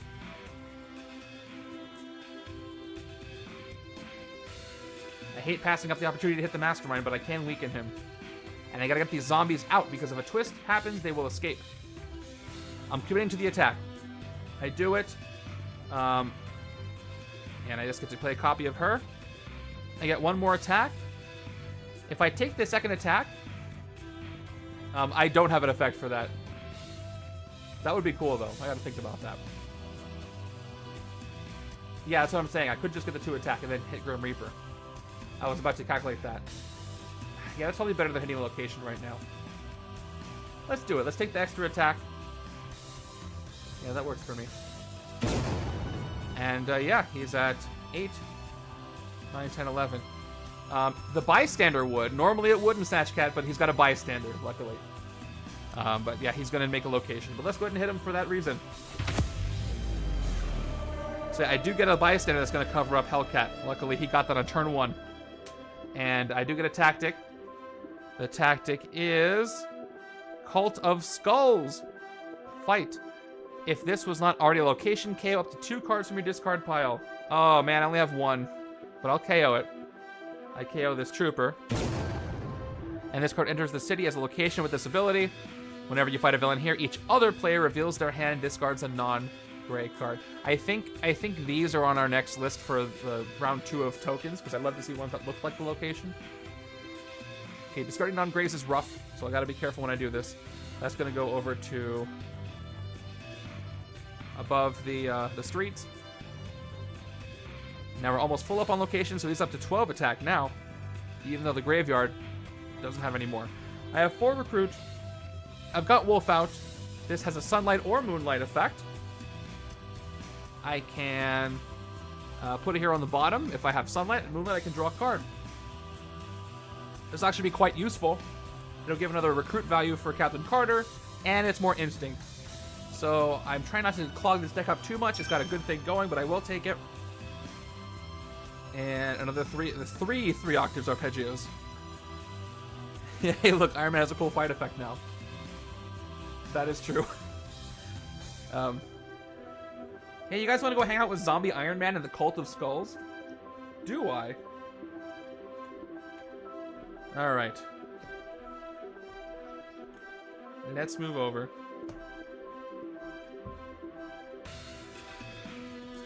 A little slower game than I thought, but at least I'm not in big trouble. Turn 18. Alright, there's Power Man Eric Jostin who's coming in. And he has +3 attack with a prison location in the city. There is not currently a prison location. The graveyard goes up to 9. And he has escape. Each player puts a villain from their victor pile to the escape pile or gains a wound. Still no covert to shatter, so it's a simple hand. Has 3 attack. And 1, 2, 3, 4, 5 recruit. 1 short from most anything. I could take Howl at the Moon. Moonlight, look at the top card of your deck, KO to put it back. If nothing else, it's a covert to trigger Hypnotic Call maybe for once in this game. So I'm going to take it, even though it's going to thrust the HQ into probably full sunlight. Oh, not quite. Endless Endurance. This is a really good card I want on my left-hand side to draw extra cards. Well, I can't hit anything for 3 attacks, so that's just going to go away. Where are the rings? Okay. Yeah, man, I've had so many turns and I haven't been able to get 2 Sirens at once. Maybe that'll change. I mean, on the right-hand side. Left-hand side has definitely done it. Okay, I got some good stuff here. Turn 19 is Zombie Doctor Strange, who has ambushed Rise of the Living Dead. What would a good Rise effect be? I wonder what I would do for that.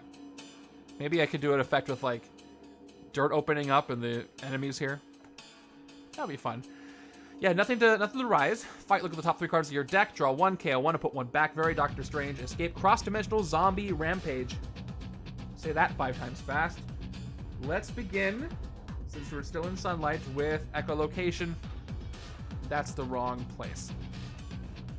Because no matter what I get, I'll get 2 recruit from Gamora and a draw. So I'm going to say Instinct again. I'm looking for that Instinct card. We got 1 attack. And, ooh, I was wrong twice. But I get to draw. So here's what I'm going to do. I'm going to put them both back with a Siryn on top. No. Yes. Wait. So hold on. I got a tough choice to make. So I played that. I got to choose which one to put on top because I do have... Gamora's going to draw 1 of them. Would I rather draw Echolocation and Investigate for Super Soldier? Or would I rather draw Super Soldier and What If to get +2 recruit and attack? If I do the first one, I have these in my hand like this. I might fail the What If though, because I don't know what's there. Which means I'll lose out on 2 recruit. But that's only a total of 3, 4... Actually, that's 1, 2, 3, 4, 5 max. I can get Endless Endurance. I think it's more important I guarantee I get Endless Endurance this turn. And I'll still end up with 1, 2, 3, 4 attack, 6 attack. Yeah, that's how I want to play this. So, yeah, I know I'll know. I'm just trying to see if I do What If first, I'll know. But if I do Echolocation, I'll go into What If. The second card might be gray, which means I'll fail the What If, you know? That's what I'm worried about. So I'm going to guarantee things. Let's put the Captain Carter on top.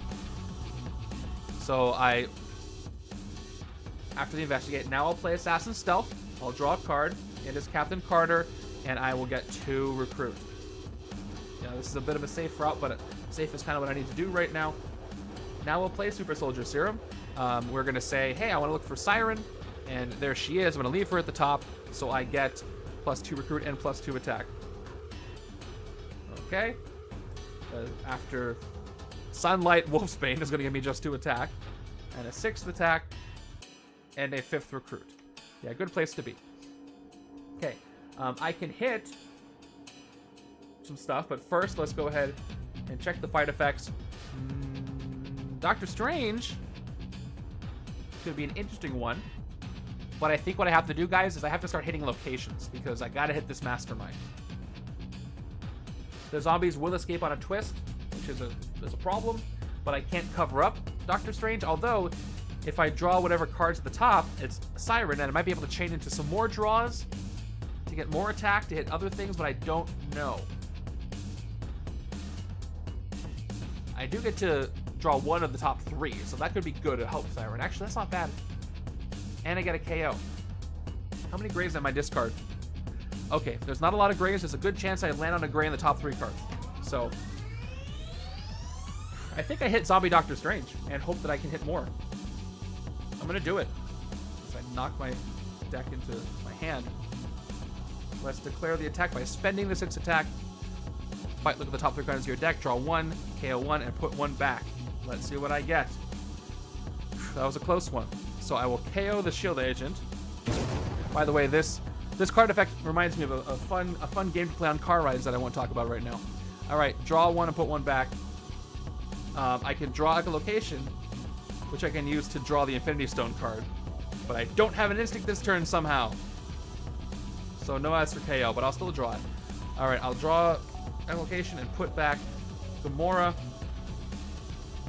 And take out Doctor Strange. Get out of here. Got a zombie on top. Let's play Echolocation now. 1 attack, and we're going to pick Instinct because I know there is 1. And, oh, I got 2 Instincts. So let's keep the chain going. It's a 6 cost there. I'm going to draw Warpath. Put this wound over here where it doesn't matter. And I'll draw Warpath. 1 more attack. I'll choose 6 because that was a 6 cost.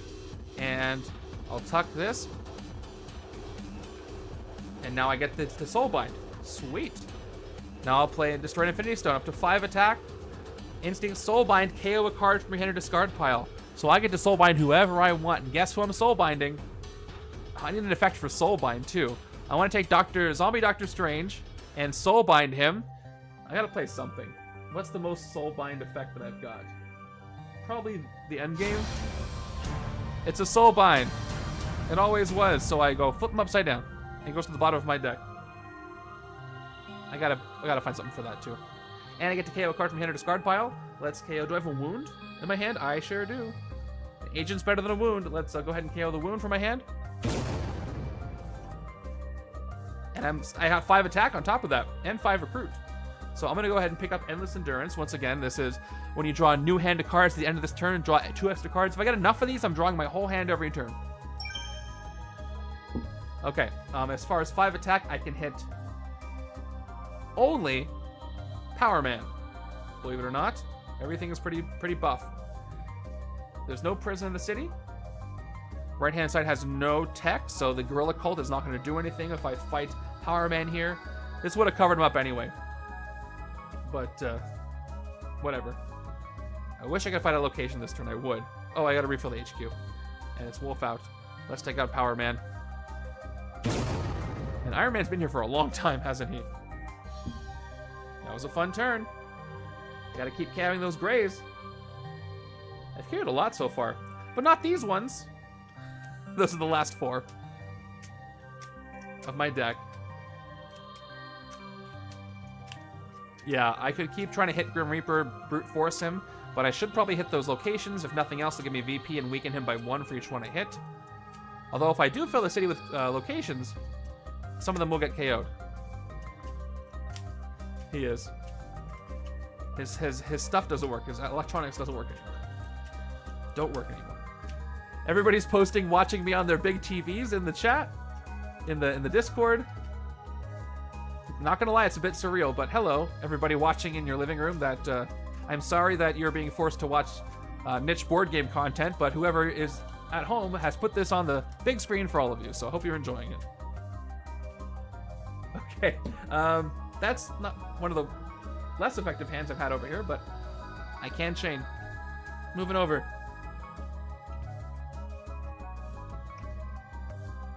Anybody at home that rolls their eyes when you say you're about to watch this? Because I wouldn't be surprised. Turn 20.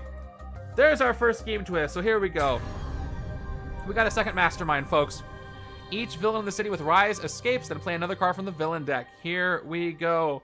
So first thing that happens is go to the streets. Zombie Iron Man's going to escape. Let's do this in order. So the first thing that happens is an escape KO, which means I gotta KO a hero of 6 or less in the HQ. Now I have a choice here. Do I KO Wolf out as the weakest thing and the least effective right now, or do I get rid of one of these 6 costs that are just clogging up the HQ? I think I get rid of one of these Sirens, actually. Yeah, she's blocking stuff. It's a great card, don't get me wrong, but there's too many. So Siren's getting KO'd. And Zombie Iron, replaced with another 6 cost. How cool. Exactly what I thought would happen. So he's going to go ahead and escape. But he won't stay there for long, because he's going to be sent to become a new Mastermind. We'll put him back here. He left too early. Come back. Okay. All right, he is going to have a Master Strike, repeat his ambush effect, which is reveal a tech card or gains a wound, then rise. That can be dangerous. Squint harder. All right, so I'm going to put him up over here. We got double Masterminds. I got to take him out quick, or else a lot of rising is going to happen. And I can't win unless I take him out anyway. But that doesn't count as an escape here. So actually what happens is this counter goes up by 1, then goes down by 1. So I'm fine with that. That's all that happens? Right? Oh, no, that's not all that happens. I play another card from the villain deck. I had a feeling there was more to do. Yep. Then play another card. I'm going to play whatever this is. I guess you can see it over there. I'll just do it this way. A Graveyard! Which is a Master Strike, actually.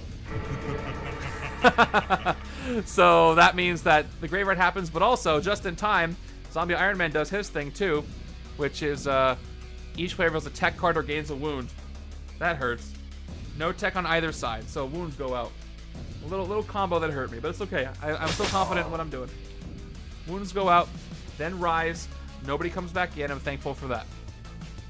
He just passed out a couple of wounds. No big deal, right?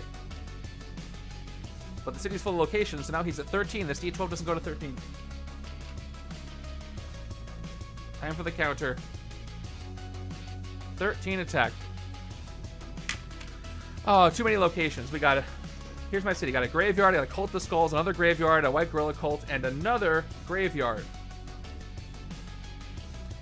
Certainly feels like zombies now. I've got 1, 2, 3 attack. And 1, 2, 3, 4 recruit. Whoa, yeah, nothing to fight for that. Nothing to recruit. I can get Wolf out.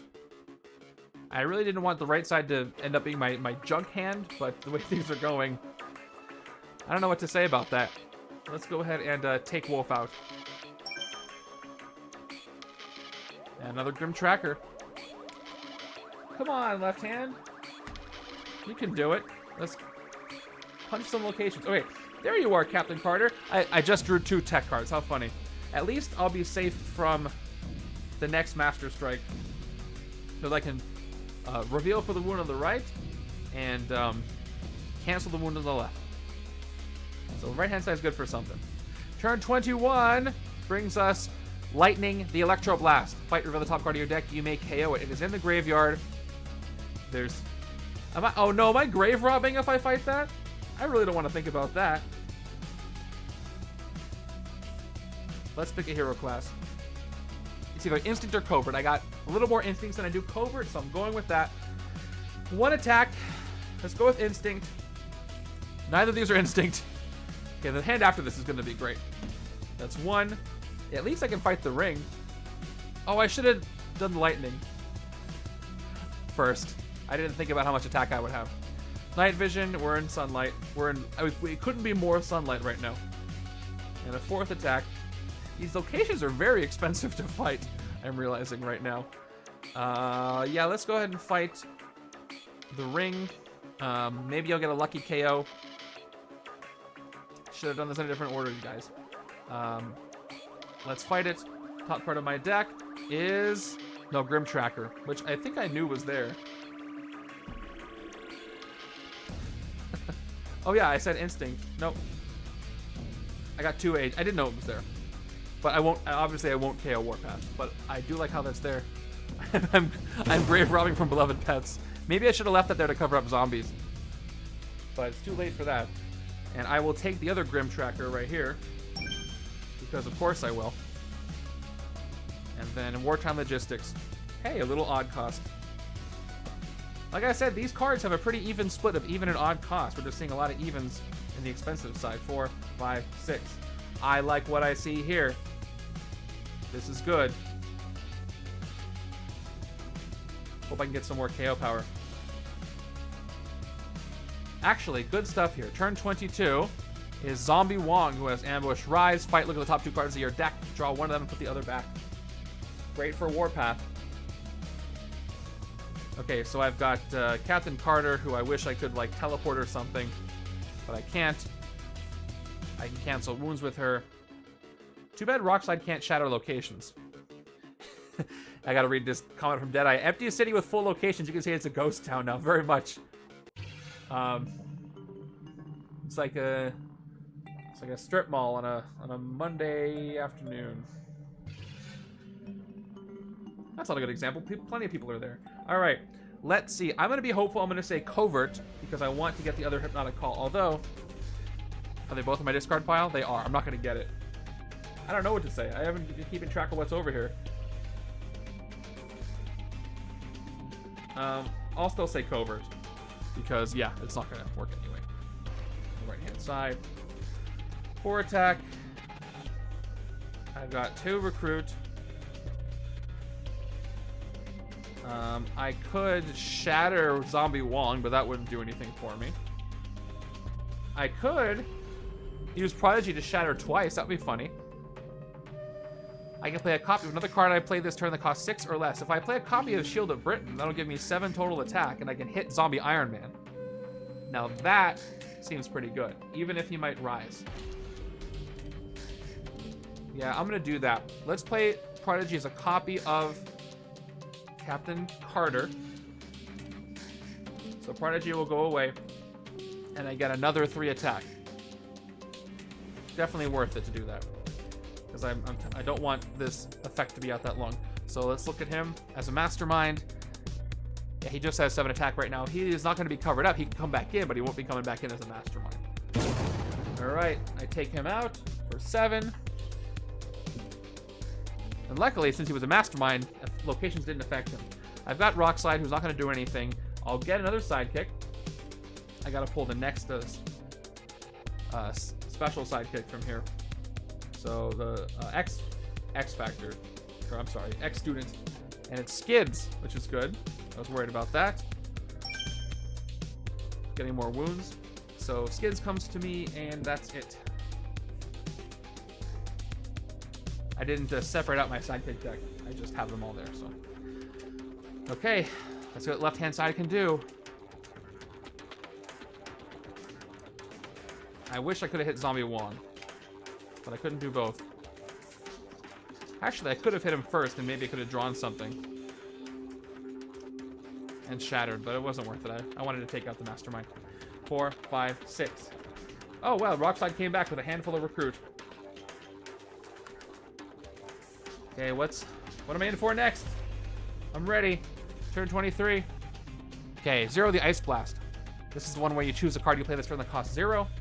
When you draw a new hand of cards at the end of this turn, add that card to your hand as an extra card.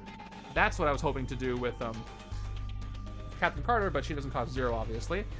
So the Graveyard, which I should have buffed up, is at 9. Let's see how long I can take this combo. I'm going to start with Endless Endurance, because this doesn't combo off anything right now. It does draw 2 extra cards at the end of this turn, so let me remind myself to put this next to my deck, because I'm going to be doing some drawing. I got a little 2 counter. Draw 2 extra cards next turn. Alright. I want to draw 2 cards with What If, but let's go ahead and try this. Grim Tracker, 1 attack. I'm going to pick 2. Still got a lot of 2 costs. That's getting for 2 costs. I got 1. This is great news. So I draw a location. I put this 6 cost Gamora on top. And now I can do more stuff. I will play... I'll get Titanicide correctly to draw 2 cards, or I can do Echolocation for a guaranteed draw of that card. I have more Investigates coming, so I think I should just do the What If. So, I wish I had the rare Warpath at this point, but I don't. Let's get the 2 attack. What If I will say Gamora, and I get Gamora, so I will draw 2 cards, including that one and this Trooper. Okay? Now I can actually do some more KOing and some Soul Binding. Maybe I should wait for, maybe if I fight Zombie Wong, so we'll see what I end up doing. We're going to go with Echolocation, 1 more attack. I'm going to pick, got a lot of Instinct out. I have another Echolocation if I fail this. I'm going to say Instinct again because I might get the rare. No, it was Strength. So I will tuck the Shield Agent, and I'll try this again with the second Echolocation. 1 more attack, and I'll say Strength. Oh, okay, I'll get the Serum, but I have to put Assassin Stealth on top, which I won't get this turn. But I know what's there, so I can play Super Soldier Serum. What a combo of What Ifs and Investigates. I will say Gamora. And why is Gamora? Right there. I get 2 recruit and 2 attack. 6, 7. I'll leave her on top of the deck. And Wartime Logistics, I have 1 base recruit, plus how many different printed numbers do I have? I have 1, and I have 0. So that's 2 more recruit, up to 5 recruit. Followed by an agent, a trooper and an agent, with 8 attack, 6 recruit. And I have Destroyed Infinity Stone, which I might hold on to, depending on what I do. Okay, so a max of 11 attack this turn. It's not enough for the Mastermind, so what do I want to do? Does the right-hand side have attack? I want to cover up the zombie before it escapes on a twist. So if I fight Zombie Wong, I'll go down to 4. Play this, I can Soul Bind it, go up to 7. And I can hit a Graveyard. I gotta start getting rid of these locations. So let's do exactly that. Well, I guess the Graveyard, I don't have to Soul Bind. The Graveyard is going to cover up Zombie Wong.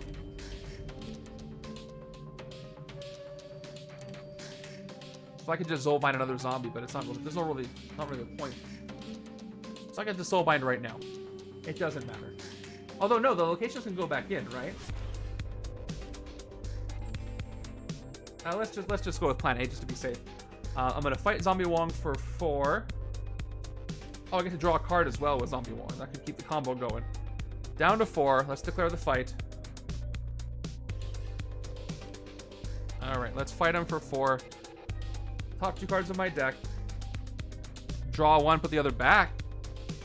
This is cool. I can keep this going. I'm going to draw Grim Tracker, put Assassin's Stealth back. If only I had the rare, I could have gotten so many points this turn. So I'll take this out. And now we'll keep things going. I'm going to play... Move this over, the unplayed section. 1 more attack.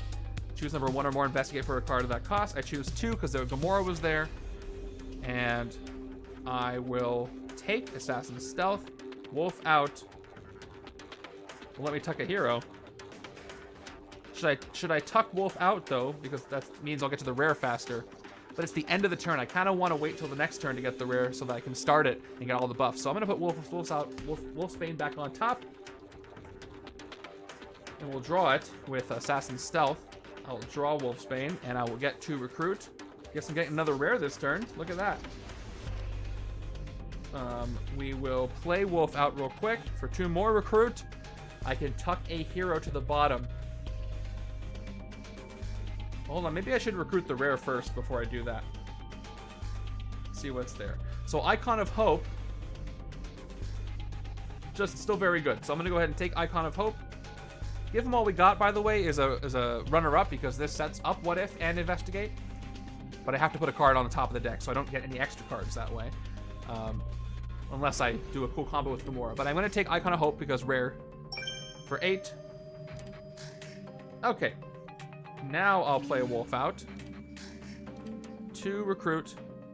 And it is still very much sunlight. Who am I tucking? I think it's a bit late for 3 Octave Arpeggio. I kind of want it to be Moonlight now. So let's try to make it Moonlight. Let's tuck another 3 Octave Arpeggio. And there we go. Dangerous Maneuver. A good card, which I can take this turn, actually. I can take it right now. Reveal the top card of your deck. If it costs 0, you may KO it. Tactical formation 2/2/5. You get 2+3 attack. I was hoping to see this earlier, but I'll take it now. What a turn this is. And another even. Okay, now I will go ahead and play Destroy an Infinity Stone up to 8 attack. How did I get extra attack along the way? That was from a draw or something? Because now I can hit the Cult of Skulls. But I'm pretty sure that's right. I probably got it from Warpath. KO card, Soulbind. So I will Soulbind Zombie Wong. Goes to the bottom. And I will KO a card from my hand or discard pile. That is going to be an agent from my discard pile. Really good turn. Now I have 8 attack, and I can hit the most expensive location, which is the Cult of Skulls over the streets. Nothing happens when you fight it as a location, except it goes to your victory pile. So take out the strongest one. And that's going to reduce the Mastermind down to 12 attack. He's got more locations. Wow. And that's my turn. That was nice. Oh, and I draw 2 extra cards now, thanks to the very first card I played this turn. So I get 8 cards. Oh, it was the next card. I was right not to draw anymore, because now I have it at the start of this turn. 1, 2, 3, and of course I have this. But I got 4 more cards. I don't need much to start a chain. So let's see. Needless to say, I'm very satisfied with my hero choices. Let's just put it that way. Okay, 4 more. 1, a 2, a 3, a 4. Not as good as I thought. I only have 1 reveal the top card of the deck and no draw. So not a big chain not the big chain I was hoping for, but I did get Endless Endurance again. I do get to investigate with Warpath himself, so maybe that'll give me some more things. I get to have at least 1 opportunity. Oh wait, actually, no, this isn't investigate. No, this is not an investigate. It's a pseudo investigate. Who did that? How'd you know I needed water? Thank you, Bam Linden, for the hydration. turn 23, we're almost at the 2-hour mark of the stream, so I do definitely need it. And thanks again for all the Prime subs this stream. Very kind of you all to use your Prime subs on me. It really does help out all the stuff I'm doing, especially the tournament, as this season goes on. Okay, turn 24 is another ring. Remaker the Matter Rearranger. Fight, you may choose a card from your hand or discard pile. The player on your right puts it into there. And I like this one. There could be some shenanigans done with this. But no shenanigans with this hand of cards, because all I've got is 1, 2 attack. And I've got 1, 2, 3, 4 recruit. And I can shatter a villain. Do I want to shatter a villain? Do I want to shatter a ring? We got zombie Captain America to worry about later. So I can basically teleport at 0 cost. That would be useful. I could give the other side something from me. I don't really have anything worth doing that right now. So I think I'm going to leave these here. I can always cover up zombies with them. And as far as the HQ, I can get some more recruit with wartime logistics. Super Soldier Serum is so much better on the left, but I don't need it anymore, I don't think. So I might have to give up on Moonlight because I have to take this over here. Take wartime logistics for 3. Ooh, wield the blade of Thanos. You get +1 attack for each card you drew this turn. That's really good for over here. Love that Gamora does that. If I can get that, that'll win me the game. In combination with the rare Warpath. Yep, 1, 2, 3, 4, 5, 6, 7, 8. That's correct. Turn 25. Oh, it's been a while since I've seen Zombie Hellcat appear. And guess what I totally forgot? I forgot that Zombie Iron Man was over on the right-hand side. So what I should have done is hit a ring. I had the attack and shatter to do it, but I was not paying attention to my victory pile. And here's what happens. That's my fault. Which is actually good. It's good that I missed those things like that, because it's very likely to happen. It's part of the game. So she comes in, she rises, and now Zombie Iron Man comes in from the right-hand side, which I could have avoided. But this could happen to you, and it will happen to me again. So he comes back in. So she ambush rises, nothing else happens. Zombie Iron Man is going to ambush. Each player reveals a attack card or gains a wound. Unfortunately, well, fortunately for me, I have Skids on the right-hand side. So maybe it's actually a good thing I did this. I'm going to use Skids here to discard her to draw 2 cards on the on my own right-hand side. I'll cancel the wound on the left. So I discard Skids, draw 2 cards, and I'll gain the wound on the right-hand side. But yeah, I should have covered up Iron Man. It's okay. I got a good turn here. And graveyard. This graveyard gets buffed up. A lot of buffed up graveyards. Normally, I like how these graveyards actually have some pressure because they make the Mastermind stronger. All right, let's start with our Endless Endurance once again. 2 extra cards. I couldn't catch him. Okay. If I play the game perfectly every time, how fun would that be? Not as much as you'd think. Okay, 3 attack. I got the reveal ramp. Choose the number 1 or more. Maybe I should play Dangerous Maneuver first so I can reveal and get it right. I'll lose out on the extra attack, but I can guarantee a draw if I know what the number is. So let me actually back up. I'm going to play Dangerous Maneuver first to reveal. And then maybe turn that into a draw chain. I only reveal the top card. Reveal the top card of your deck.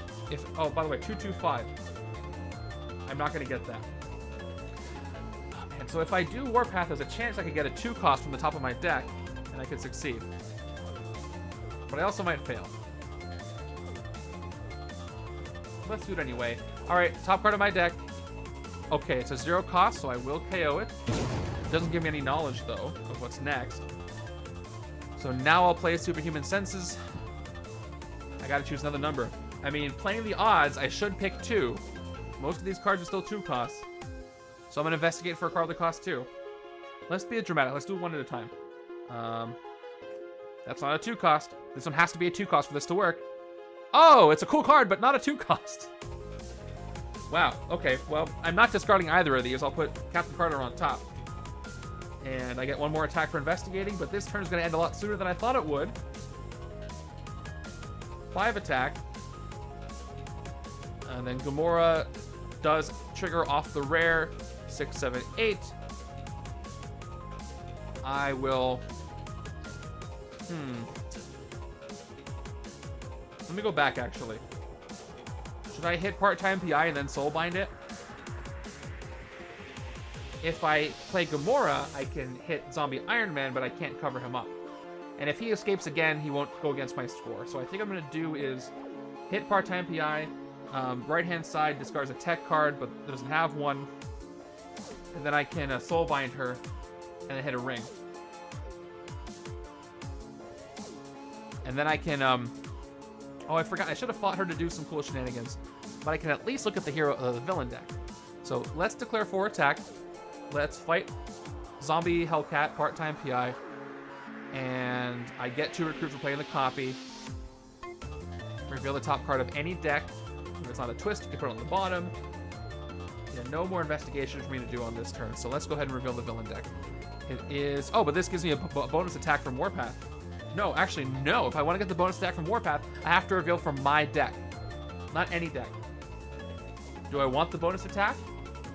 I'll have 1, 2, 3, 4, 5. That's not going to let me hit anything I couldn't already hit. Although I can draw a card. And maybe that could get me to 6, which would let me cover up with a location. So I'm going to reveal the top card of my own deck, just so I get the buff from Warpath, and then I can see if I want to draw it. Yeah, let's do that. All right, I'm revealing from my own deck. Oh, I forgot this was there, you guys. Did anybody else forget like I did? I definitely want to draw that. Well, I'm going to leave it there. I get the 1 attack. This changes everything. I forgot it was there. So much has happened. I'll draw it. Icon of Hope. Very nice. Yeah, so much happens in these turns that it's easy for me to forget. I should just get in the habit of leaving them face up, because I should have knowledge. I'm not in that habit. Okay, cool. Good news. Good stuff. Now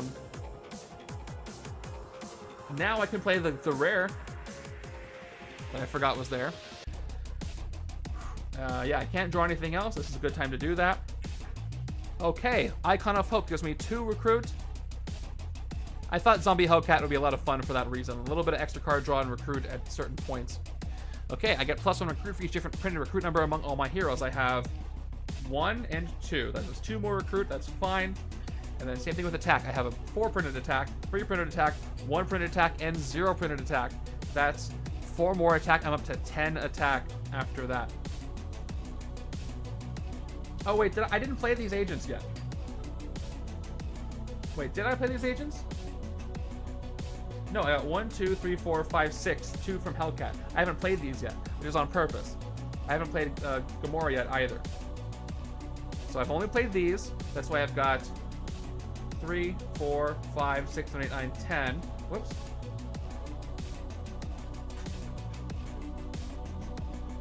Plus the attack I just used, right? These agents, yeah, I got 1, 2, 3, 4, 5, 6 from Hellcat. Yep, that's on purpose because Destroy Infinity Stone I'll play right now. Up to 13. Let's go ahead and Soulbind part-time PI to the bottom. And I get to KO a card from my hand or discard pile. I have no hand, so I'm going to have no discard pile, so I want to KO one of these agents from my hand. Okay. And now I can play... Well, I can actually give one of them to the other side. Alright, options right now before I play these agents. I can hit the Mastermind. He's only at 12.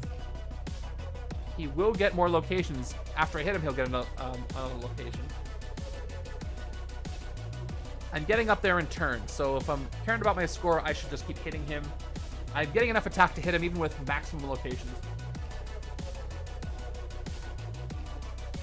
There's been 3 strikes. Zombie Iron Man can escape again, but he won't hurt my score. I think I'm just gonna hit the Mastermind for 12. Let's do it. Yep, let's do it.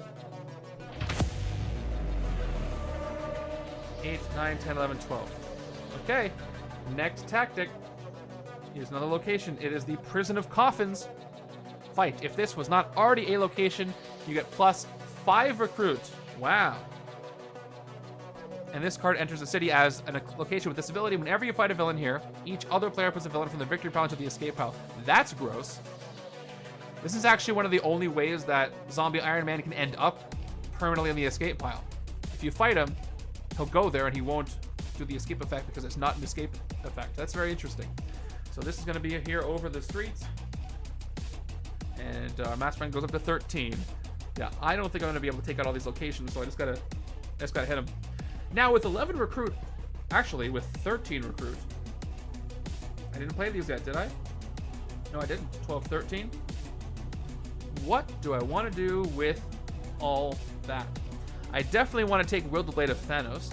That ramps up the more cards I draw.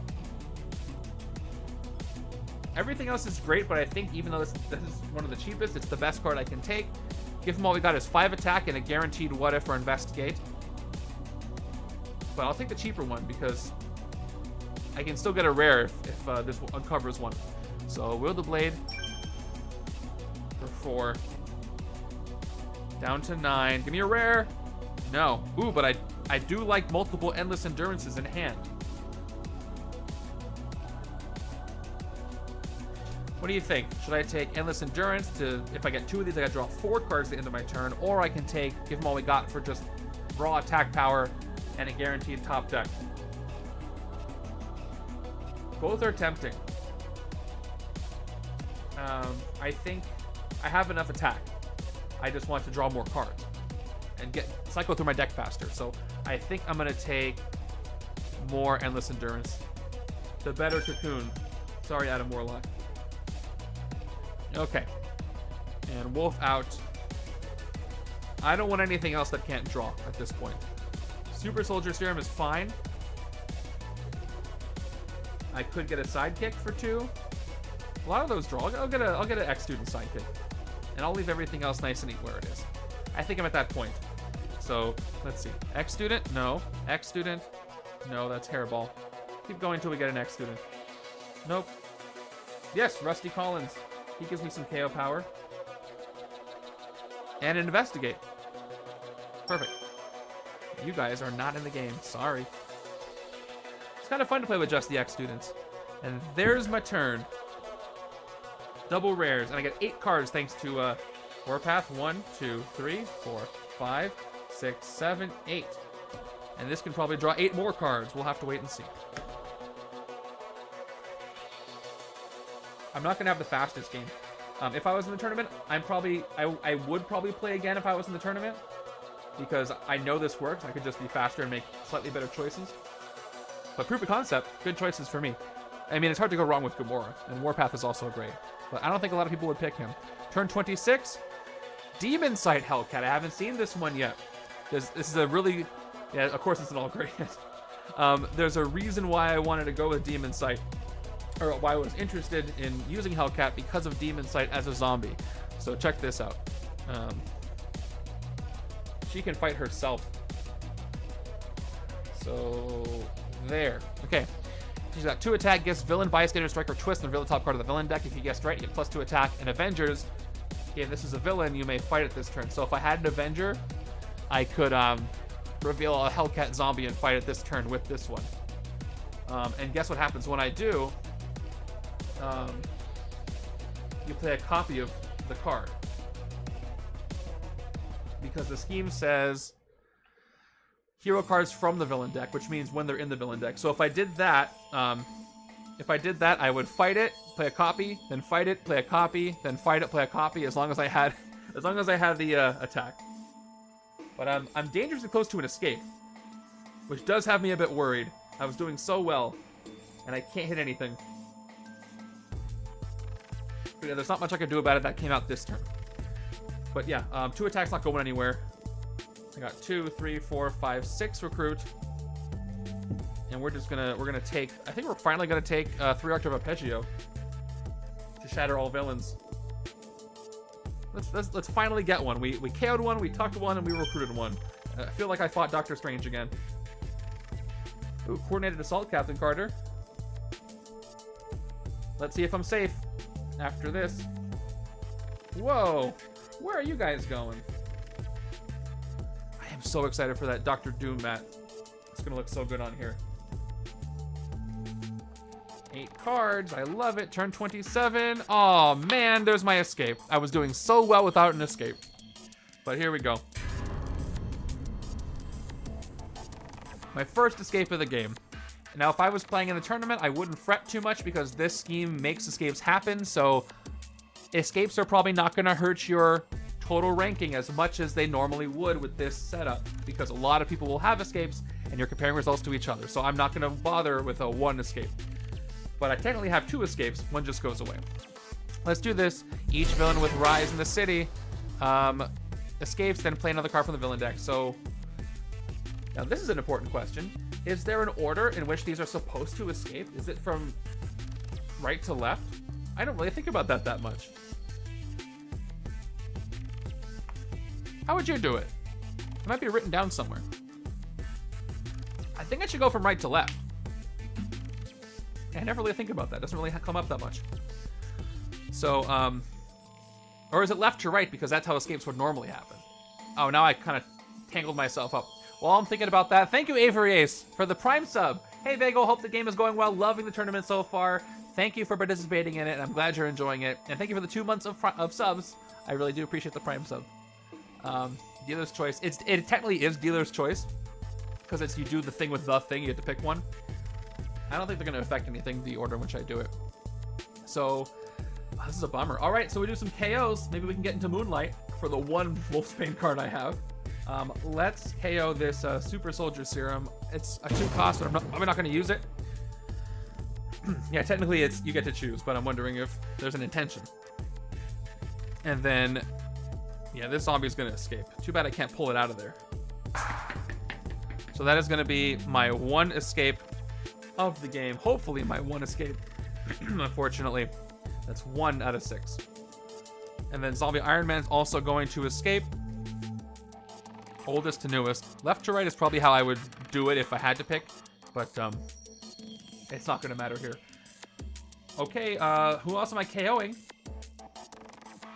I really do want to KO Wolfsbane, but I kind of have this personal goal to make it Moonlight. Tornado Assault is really good. These are all so good.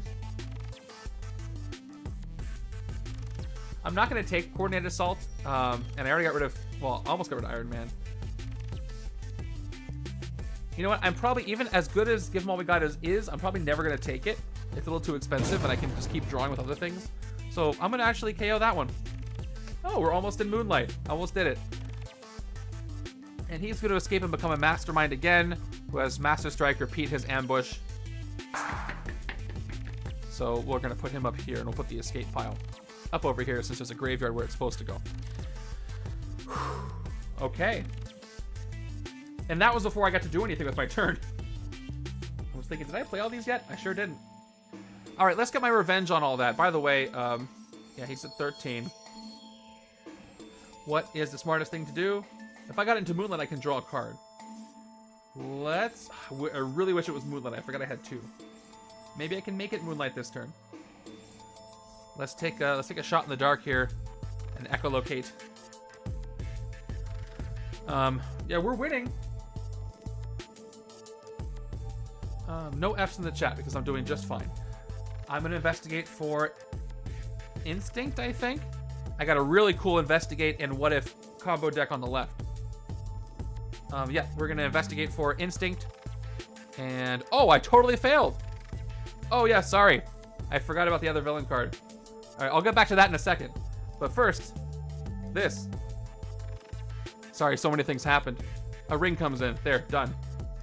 It's the, no, I got you. It's okay, I forgot something. What a tale for this Iron Man. He keeps coming back in. All right, this is the good or bad one. This is the fun one I like to do with you guys. You get to tell me if it's good or bad. Actually, no, you get to choose which place it goes. Anyway, back to what I was doing. I was playing Echolocation. I already revealed. I said Instinct. I revealed 2 coverts. I'll put them back on top. With Echolocation on top. Let's get our what ifs out of the way. So we got what if you get +2 recruit and attack. I'm gonna pick covert. Top card is still covert. You know what? I'm gonna still leave them. I'm gonna leave them face up. I'm supposed to be doing that because I revealed them. There's no reason for me to put them face down again. So I said covert. So 2 more attack and 2 recruit. I've got another what if, and I can draw those, and then we can just do some more investigates. 2 more attack. What if, draw 2 cards. I'm gonna pick covert, and I draw those 2 cards that were already there. Already 5 attack. Let's keep investigating, because if I fail, I can just draw with Gamora. 1 more. Let's pick a hero class. Let's pick Instinct again. And I got an Instinct. The shield agent goes to the bottom. And, did I draw it? I did. So, let's keep going with... Let's do... why does Liar look like Red Guardian Shield? That's very similar. 1 more attack. I will choose 2 costs. Investigate. I got another Grim Tracker. I tucked the Trooper. Soon I'm going to have nothing but graves in my hand. Let's do it again. 1 more attack. Really wish I had the rare out right now. Let's pick 2 cost. Oh, it's a 3 and a wound. So I'll tuck the wound. Got a 3 cost on top. So I'm gonna, because I can draw a 0, but I can't investigate for a 0. So let's play Grim Tracker again. I'm gonna choose 3 this time. And I get Wartime Logistics, but that means the last 3 cards in my deck here are all grays, 0 cost grays. Which means I'm stuck with that. But I can do this. Wartime, oh, I can do Assassin Stealth first, because I can't mill through any more of my cards. So I'll draw into one of those grays, and I get 2 recruit. Let's see if I can make it Moonlight. I'm gonna try. Let me move these over so you can have some more room to see what's going on. So this is all that I have after that. So with 4 recruit, I can take a Dangerous Maneuver and try to get an odd numbered cost in here. Let's do that. Let's go ahead and take Dangerous Maneuver for 2. Give me an odd. I got an even. Let's try again. I really want to take... I won't be mad with Coordinated Assault or Destroy Infinity Stone. Let's play Wartime Logistics. 1 recruit plus printed 1, printed 2, printed 0. And that's it. So that's 3 more. 6 recruit, which means I can take Destroy Infinity Stone. I can keep KOing stuff. It's an instinct. And I'll take it. Shouldn't be taking so much, but I'm really trying. Oh, right, look, it's Moonlight. How nice. We made it to Moonlight. Odd, odd, odd. Now Wolfsbane can transform and do her thing. Here we go.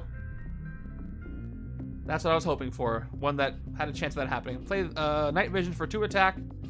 Up to 11. Look at the top 2 cards of your deck. Discard a number, then put the rest back in any order. I have... these are the 2 that are left. I also have Wolf out. If I do this, none of these will end up in the shuffle, but that means both rares will. So I'm totally fine with that. So let's look at these 2. I'll discard both. And now we can play Wolf out. Well, actually, no. Let's play Echolocation, which is going to 1 more attack and investigate for... It's going to cause a reshuffle. Again, I'm fine with that. I'm going to say Instinct or Strength. I'm going to say Instinct.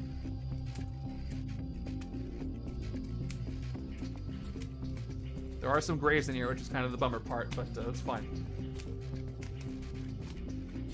Okay. Or maybe I should say Strength. I'm in the middle of a shuffle, but I got 1, 2... What are the odds? 3 Strength cards, and I've got 1, 2, 3, 4 Instinct. So slightly more likely Instinct's gonna land, but I can just draw a card after. I'll still say Instinct. Okay, after the shuffle, I got 1 and 2. Okay, so I'm gonna draw, of course, Gamora. I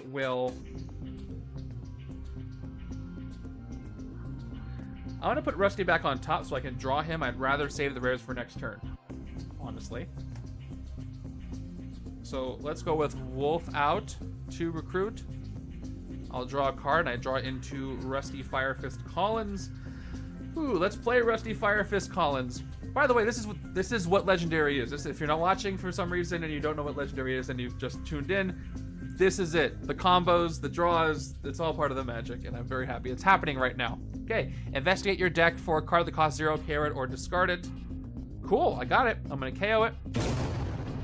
I'll leave Endless Endurance on top. Rusty goes away, and I'm going to go ahead and play Destroy an Infinity Stone. Up to 16 attack. Yeah, no zombies. Well, I guess I got Zombie Iron Man, so hold on. Do I want to hold off? Do I want to fight Zombie Iron Man and soulbind him so he can't keep coming back? I could hit the Mastermind, which will leave me with 3 attack left.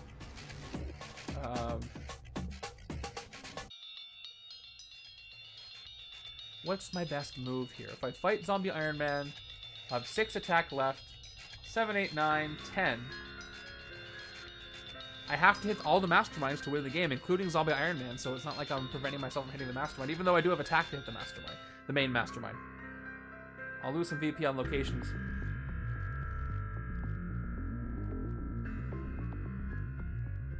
I really don't know what's the better decision here. If I do hit him for 7, 6, 7, 8, I have 10 left. I can at least hit some rings or hit the locations. No. So I do have to do a final blow. So we worked out a better definition for it. You do the final blow on the last remaining Mastermind with tactics. So it's different than I've been playing it before. This way it makes a lot more sense. I clarified that in the tournament news section, which is good because that way, yeah. And you're the 100th message today, I guess. So congratulations. I do have to hit him anyway, so let's do that. Let's spend 7 to hit the Zombie Iron Man Mastermind, and then let's use Destroy an Infinity Stone to Soulbind. Finally, get him out of here for good. Soulbind him, and I KO a card from my hand, which is the Shield Agent. Then I get another attack. That's 10 total attack. Okay. Let me just check out these rings real quick. Put stuff in discard pile. Yeah, he had to go at some point. I have no cards in my hand or discard piles. This won't do anything. And then, whoops, that's an empty space. I can teleport a trooper. I'm gonna have a big combo next turn, so I think I'm good. Let me hit a location. The strongest location I can hit that's not a graveyard, that'll also get weaker, is the Prison of Coffins, one of his tactics, which does give me more VP. So let's go ahead and hit the prison for 8. Okay, and I will not get a sidekick because I'm doing okay. So I'm going to leave it there. I didn't get to Warpath, so I get 6 cards, but let's see which 6 cards I get. Oh, by the way, this weakens him. Down to 12. Here we go. 1, 2, 3, 4, 5, 6. Okay. I got Wield the Blade of Thanos, which works really well with all the cards I already played, unfortunately. I'm not getting these at the same time, but I do have a couple of rares. I can do some damage with this hand. That was my fault. I chose when to reshuffle things. Finally, I can do Hypnotic Call. How exciting. Turn 28 is, Nightbringer, the Black Light. Reveal the top card. 3 cards, the villain deck. You may defeat a villain you revealed worth 2 VP or less. Do its fight effect. Put the rest back in any order. Now, I don't think I have to put this in the special rules, but keep in mind, it doesn't say printed VP or less. So the Hellcat zombies cannot be defeated this way because their VP is equal to their cost. Well, you get it. I mean, the 2 costs can, but you know what I mean. Okay. Let's move forward. Hey, it's Moonlight, so I can actually do this. All right, Howl at the Moon. Look at the top card of your deck. KO to put it back. Yep, we're still in Moonlight. It's Wolf out. I'm gonna put it back. But I know what it is now, so I can use Echolocation to say, whoa, Instinct. And I'll investigate for an Instinct card, and look, it's an Instinct card.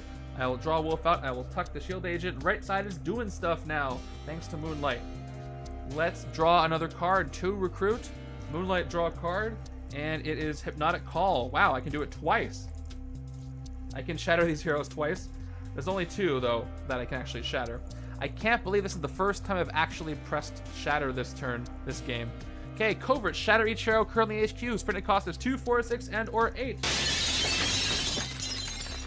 Okay, which means that this one costs 2. We're gonna have Super Moonlight here, and this one costs 2. I was hoping to get into permanent Moonlight at the end of the game. I can shatter them again to get them down to 1 each. I have 1 more recruit. I might as well do that because then I can get 1, 2. If I don't do that, I can get 1 for 2 and I can shatter 1 again. You know what? It makes the most sense to recruit 1 because I can just recruit the other with a shatter. So let's take this Hypnotic Call for 2. Okay. Grim Tracker. It'll get shattered as well. I'll play the other one. 2 more attack, and I shatter them again. So this one costs 1, and this one costs 1. I will take Coordinated Assault over here for some attack ramping. Man, right-hand side's actually having some functions. I got 2 wounds in hand, but I also have 8 attack. So what I'm going to do is hit a Graveyard. Yeah, I should have had right-hand side focus on the locations. These 2 Graveyards are too powerful. Gorilla Cult is a bit weaker. I'm going to hit the Graveyard in over the bridge. So I'll blow it up for 7. And that is this turn. Not bad, right-hand side. I'm impressed. And I got the Shield of Britain out here for more stuff. We are about 2.5 hours into the stream. Let's see if I can win this thing in the next 10 minutes. I think I can. There's only 2 more tactics left and the final blow for Grim Reaper. Anybody else playing their tournament setups while I'm streaming this? Any tournament questions in the Discord I have to answer while I'm on the stream? I haven't checked. If there are, you can let me know if you want to check for me. Otherwise, I'll just go there after this. Okay. Again, not able to get the big ramp, but Grim Reaper came with 10 rings, only 1 hand. He's at like double on there. Oh, very nice.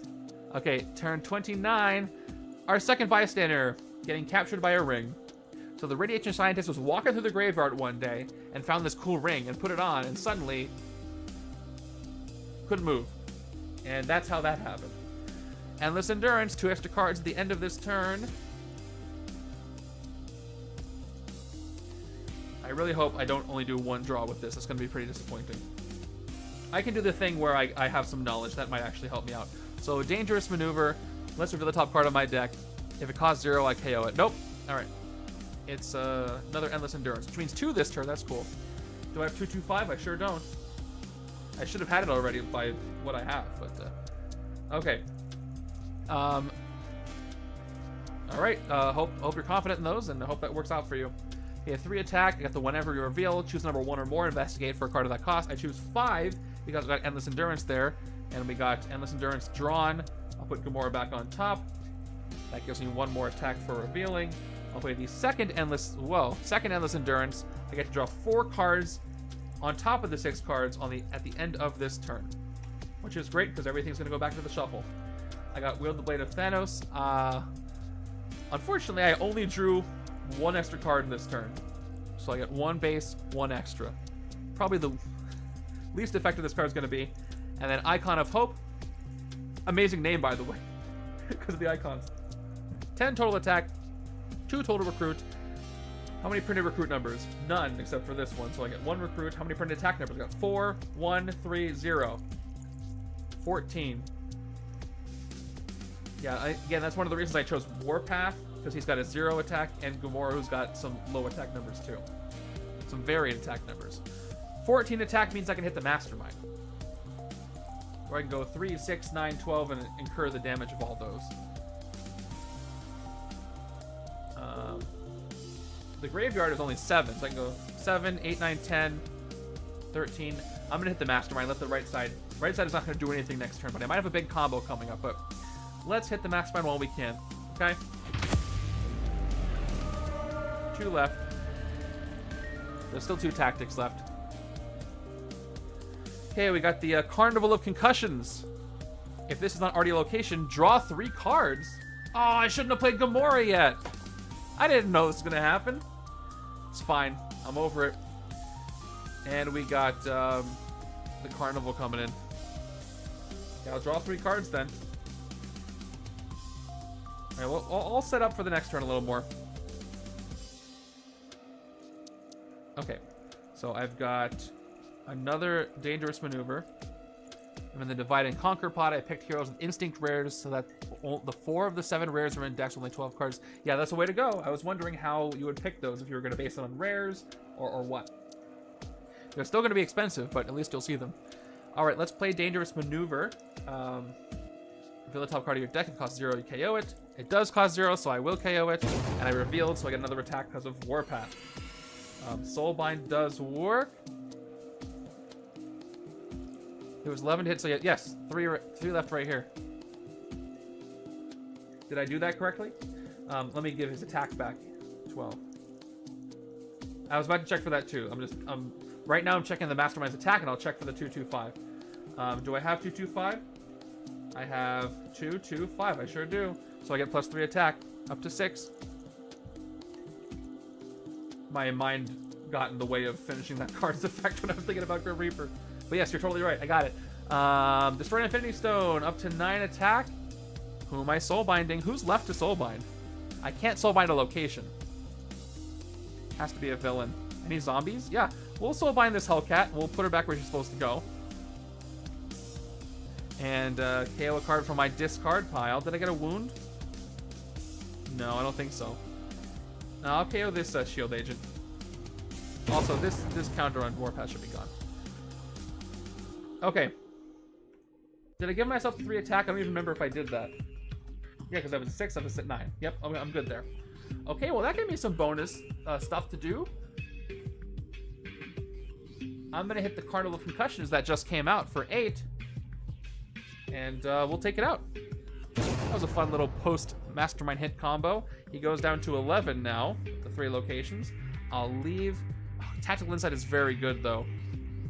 Although, I don't want to lose Moonlight for the stuff that needs it. I have enough stuff going on here. Plus, I get to draw 10 cards next turn. So I'm good. I'm fine. I'm not going to be greedy. You want to see my new hand? There's the last card left in my deck as an agent, and I get 9 more cards. So I'm pretty sure this game ends on turn 31. Because it's definitely not ending on turn 30. And we'll see just how much attack power I get. I hope it's a lot. Yeah, the more you invest in those Warpath draw 2 cards, the bigger your hands get every turn if you have a thin enough deck. And this deck's not super thin, it's just got a lot of good stuff that draws in it. Okay, here we go. 1, 2, 3, 4, 5, 6, 7, 8, 9, 10. We got a lot of draw. I don't have the rare here yet. I wish I had it earlier, but I also have that Gamora ramp in there, so that's good. And I think that's going to be a very good turn. Unlike this one, turn 30 is M'Baku comes up, who gets plus 3 attack when there's a cult location in the city, and there is... Whoops, I forgot this ring had a bystander. Okay. Fight, each player reveals their hand and discards a tech card, escape, same effect. Got a full city that snuck up on me with all these rings. So let's give him his bonus attack. Over here. He's at 8. And at least I can fight a ring, so I can prevent escapes, hopefully. So Shield of Britain, 3 attack. I'll hit... I can hit any of these rings, that's fine. Other side doesn't have a tech to discard with the Gorilla Cult. So I can fight really any ring I want. And I'll play my recruit. 1, 2, 3, 4, 5 recruit. Which ring should I fight? There's so many to choose from. I can teleport at 0 cost. I don't want to give the left-hand side anything I have here. I have no discard pile. Okay, I can mill the top card of my deck on the left-hand side. But I have to lose it. So if it's a rare, that's going to be really sad. So I don't want to do that. I'll buy a Bystander here. I can get a look at the villain deck with this. That's probably what I want to do. Give me a little bit of knowledge.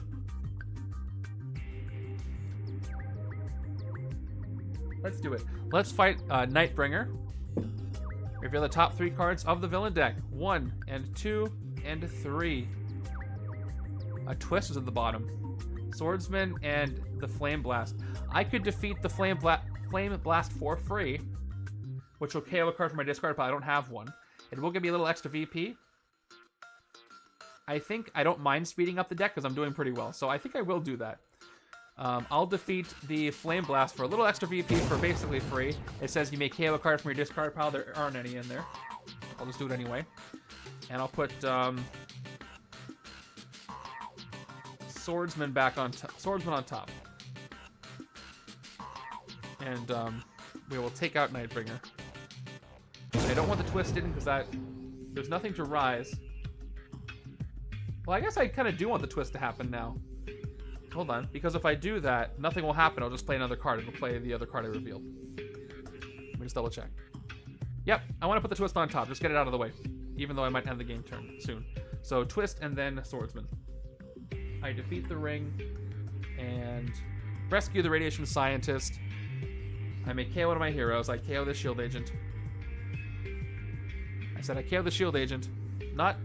Okay, I KO the radiation scientist. Who KOs the shield agent, you know what I mean. Okay, and I got 5 recruit left. That'll be fun. Let's get to more sunlight. Let's get to more moonlight. We'll take a dangerous maneuver over here. I want to see if I can make it all moonlight before the game's over. 4, 3. All right, let's do one more. Let's take Grim Tracker over here, just for fun. And I am in super duper mega moonlight. I did it. I turned it from an all even to an all odd HQ. How would you guys feel about that, by the way, as a mechanic? It's like, you know, like mass momentum. You can have mass sunlight or mass moonlight, where you get something really special if all the cards are odd or all the cards are even. Then that could be manipulated with effects that shrink the HQ. Mass sunlight sounds a little rough than mass moonlight, but that'll be fun. Really hard to do though, so it would have to be some manipulation. All right, I think this is the last turn of the game. So, of course, I already know what this is. Definitely, I would like to try it, maybe on a custom. All right, Scheme Twist. So, I did this on purpose. Each villain in the city with Rise escapes. Nobody's got it. Then I play another card from the villain deck, which is going to be Swordsman, which I already looked at and revealed. So, is there a Carnival? No, just 2 graveyards and a cult. Okay, so to win the game right now, if I just want to hit Grim Reaper, I need 11, 22 attack. I think I can get there. We'll see how I do it. Start with Endless Endurance. 2 cards next turn if I last that long. Let's try to get a rare or Gamora out here. We're going to start with Echolocation. Show me an Instinct card. Investigate. I got 2. I'm actually going to tuck... Well, no, I can draw a card with Wolf out. So I'll draw Wolf out. I'll put Destroy Infinity Stone back on top. And I can do a What If right now, because I know what that is. I will do Titanicide. 2 more attack. Draw a What If. I say I say Gamora, not Wolfsbane. It's Gamora. I draw 2 cards. 1 and 2. Another Endless Endurance. I'm going to stack these a bit better so that you can see all the cards. One moment. I should be doing it this way so you can see the attack values. The cost does not really matter right now. It's just a lot of cards. I play the second one. That's 4 cards drawn at the end of the turn if I do have an end of this turn. If I do have another turn. Alright, let's do Night Vision. 2 attack. Look at the top 2 cards of your deck. Discard a number of them, put the rest back in the order. Okay. I will discard the Trooper. I'm going to put... I'm actually going to discard Warpath as well, because I'm trying to get to those rares. But they're in there. Let's, play Grim Tracker. 1 attack. Investigate for a 2 cost. Oh! I got both rares, so I fail. But that's okay. Let's leave them both on top. At least I can get the buff from a little more. So let's just do no what ifs to do. Well, I do have a what if. So let's do this what if real quick. I will say what if 7... No, I can't say 7. Cost doesn't work that way. I say Warpath. There is Warpath, his rare. I get 2 attack and 2 recruit. Then I'm going to choose... If I investigate... I'm going to choose Instinct. And I investigate for Instinct. And guess what? It's those 2 rares again. I draw the Instinct rare. I put Captain Carter back on top. And now I can play Warpath. Unfortunately, this doesn't apply retroactively for all the cards I already investigated and looked at. But I can still do more. Up to 12. And now the ramp is in effect. I choose number 1 or more and investigate for it. I'm going to investigate for 8. And there's an 8 cost. And look what else is there. So I get the 8 cost. I put Wield Blade of Thanos back on top. I'm going to have to go back and keep track of all the cards I drew. Because I didn't keep track of that. Oh, maybe I should have. I should calculate that right now. I get 1 more point for looking at. How many cards did I draw, you guys? I started with 10 or 8 cards. I think I had 10. I don't remember. Let me just estimate. I drew 2. I think all of them succeeded. 3. I discarded those 2. 4. 5. I think I drew 5 or 6. I'm gonna say 6 cards. Let me just count my cards actually. 1, 2, 3, 4, 5, 6, 7, 8, 9, 10. 1, 2, 3, 4. I drew 5. I drew 5 cards. Okay, that worked out. I'm about to draw 6 though. I will now play Assassin's Stealth. Where's my green die? Okay, here's my draw counter. Right there. This will be my 6th card drawn right now, and it is Wield Blade of Thanos. I get 2 recruit. I'm not done though. I got Wolf out. 2 more recruit. I get to draw another card. That's 7 cards drawn. I will investigate again for a hero class. And I'm going to say Covert, because I got a lot of... Oh, I would say Covert. Nope, I should have said Instinct. That was dumb. I'll tuck the wound, put Grim Tracker on top, and I get 1 attack for investigating. No more drawing here. No drawing out here. But I'll hold off on Gamora for a second. Let's... I'm just trying to check if there's anything that's going to give me more attack. So the no fight effect on Swordsman. This is a discard from M'Baku. This ring moves things around from discard piles. This ring gives it to the other side. And the Ice Blast cares about next turn. Grim Reaper has 1 tactic left. That's going to KO stuff. So I don't think there's any more draws to do this turn. So I think it is safe to play Wield the Blade of Thanos. So I'm going to play this 16 plus 1 attack for each card I drew this turn. I drew 7 cards this turn, so I get 7 more attack. Up to 23 attack. But I'm not done. Let's do some soul binding. So up to 26 attack.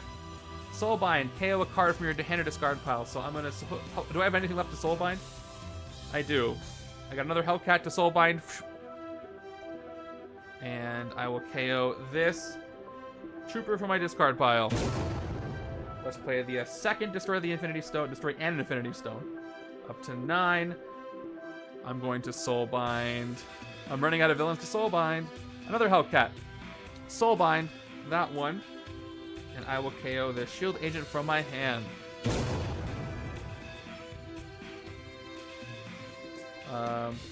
Well, maybe I should have kept that shield agent, because I need the extra for...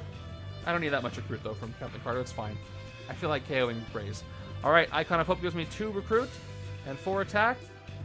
13. I got +1 recruit for each different printed recruit number. I got... Since I KO'd that one, I got 2. I got 0 here. And another 0. And that's that. Oh, there's more. So that's 2 more recruit. I don't think I missed anything else, so I'm up to 10. I gave myself the base, right? Yeah, I did. Now, I get 1 attack for each different printed attack number. That's 4. I have 0, 1, 2, 3, and 4. That's pretty good for attack numbers. I don't have a 5 attack, but it's 5 more attack. I'm at 18 attack on this die. I end this big play with 38 attack. Now, how do I want to use it? If I clear the locations, which are worth the most VP, without clearing the villains, it'll be 9, 18, then I'll get rid of this die. I'll be at 14. I won't be able to take the Mastermind out. He's going to put another location in. I could win the game this turn.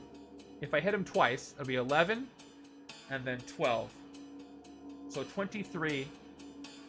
But if I hit some locations, I can clear those out first. 4, 5, and 5 VP. But if I hit the city, these lose some attack. What a puzzle. What's going to maximize the amount of victory points I can get this turn? If I hit the cult, let me just play this out. Let me give me 2 more dice. So I don't need this red green anymore. So I can play this out. Let's say I got 28. All right. Let's say I hit the Gorilla Cult. I'll go down to 2 attack left. Baku will go down to 5. Hold on, 17 here. And then German Reaper will be 10. Let's say I hit him right then for 10. I'll be down to 7. And that'll be not enough.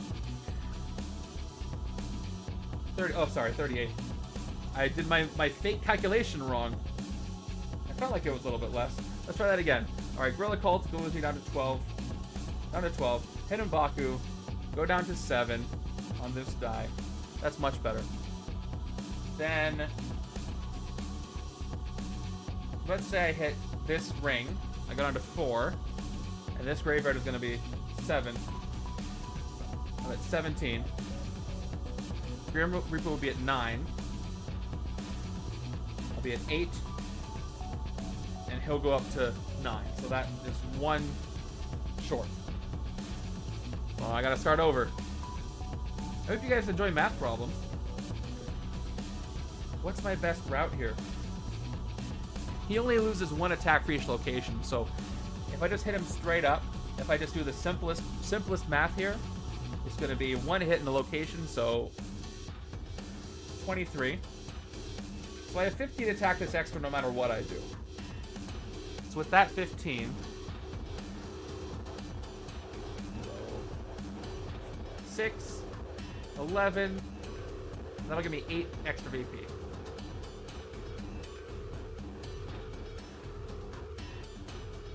Or if I go 3, 6, 9, 16, 20, and then I can go, I don't know. I gotta end this. I'm just gonna go ahead and hit the Mastermind. But I'm gonna hit 1 location, so I might as well weaken him a little, right?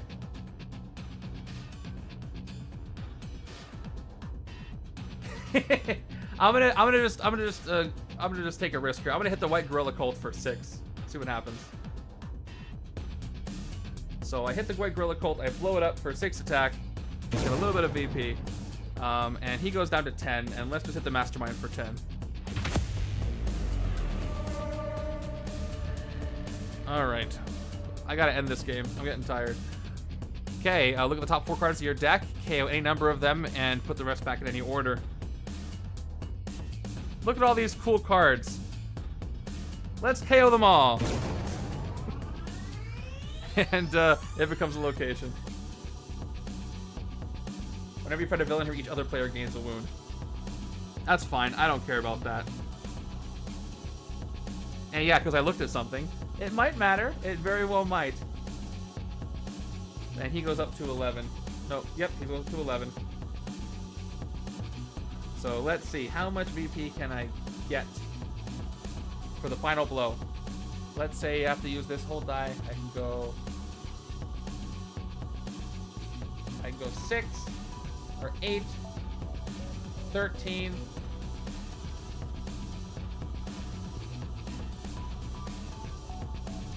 Wow, I had more than I thought.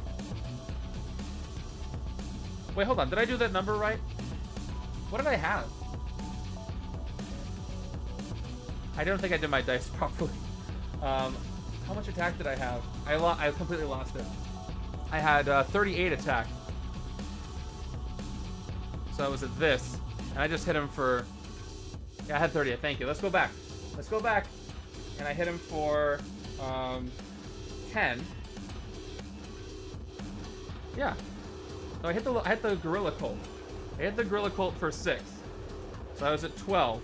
And then I hit him for 10, so I should be at 2. Okay, there we go. I don't know what I was doing. So let's hit the maze for 8. Because it's worth 6 VP. And I want that VP. I'm at 14 after I hit the maze of bones. Let's blow up the maze of bones. He goes down to 10. Okay, I figured it out. It only took me half an hour. I can hit 1 ring, and then I can hit Grim Reaper for 10. So, hey guys. I'm gonna fight Liar, the Mento Intensifier, for 3. I'm down to 11 attack. We'll just do this. Hey everybody. Is this card good or bad? Is this a good or bad card? You do that while I blow up this this ring. Boom. Okay. Let me know when you decide if it's a good or bad card. Very bad. All right. Then it goes off into the ether. Bye. It went past the KO pile. I don't know where it went. And let's hit the Mastermind one more time. All right. That's it. That's it for you, Grim Reaper. Your zombies didn't work. And I'm so sorry to have to tell you this, but you explode, and we win the game. With 10 recruited and used. Didn't want to mess with my end of game Moonlight. This is ridiculous. This is ridiculous. I did use up Gamora early on if I was playing the tournament. Definitely worth it. Now, with 1 escape and 31 turns, I don't think I would get the best score. But I wouldn't get the worst, I don't think. And that's kind of where you want to be with the 7 weeks of Swiss. So I'm cool with that. Let me go ahead and count my VP, because I think you might be curious. And then I'll end the stream and see what everybody's talking about in the Discord. And see if anybody needs help with tournament stuff, because it's very likely. Who do you think did better, left side or right-hand side? I'll tell you right now. Here's the 2 decks. Victory piles. Look at that. I wonder. All right, right-hand side got how much VP? 1, 2, 3, 8, 13, 14, 15, 16. And these are worth VP equal to their cost. So that's 18. I forgot, yeah, the 2 costs, those would work with that last card. Yep. 18 VP on the right-hand side. Left-hand side, let's find out. 6, 7, 13, 17, 23, 29, 35, 36, 40, 41, 42, 45, 48, 51. Here's all the soulbound cards. 54, 57, 59, 64, 67, 69, 73 VP on the left. Not bad. That was a fun one. I liked my hero choices. I was right that I could shift between Sunlight and Moonlight. At some point, I wasn't going to get stuck for the whole game. I had an early, expensive HQ, but it worked out. Anyway, that is it for my setup. That was pod number 18, Pet Cemetery of the 2024 tournament. I hope you enjoyed it. If you are playing, and I think everybody in the chat is in the tournament, I hope you have good luck with your setups. We have 1 submission so far. Is there another one? Yep, 2 submissions so far. And I will go back to the Discord to help you chat about what you might do and help you with any questions you might have. Definitely awesome synergy on the left. All right, you guys, I'm going to clean this up. I will see you next week for week 3 setup, and I can't wait to reveal what those are. I don't even know what they are. I have to find out where you guys place. Have a great rest of your week and weekend. Stay legendary. Take care, everybody.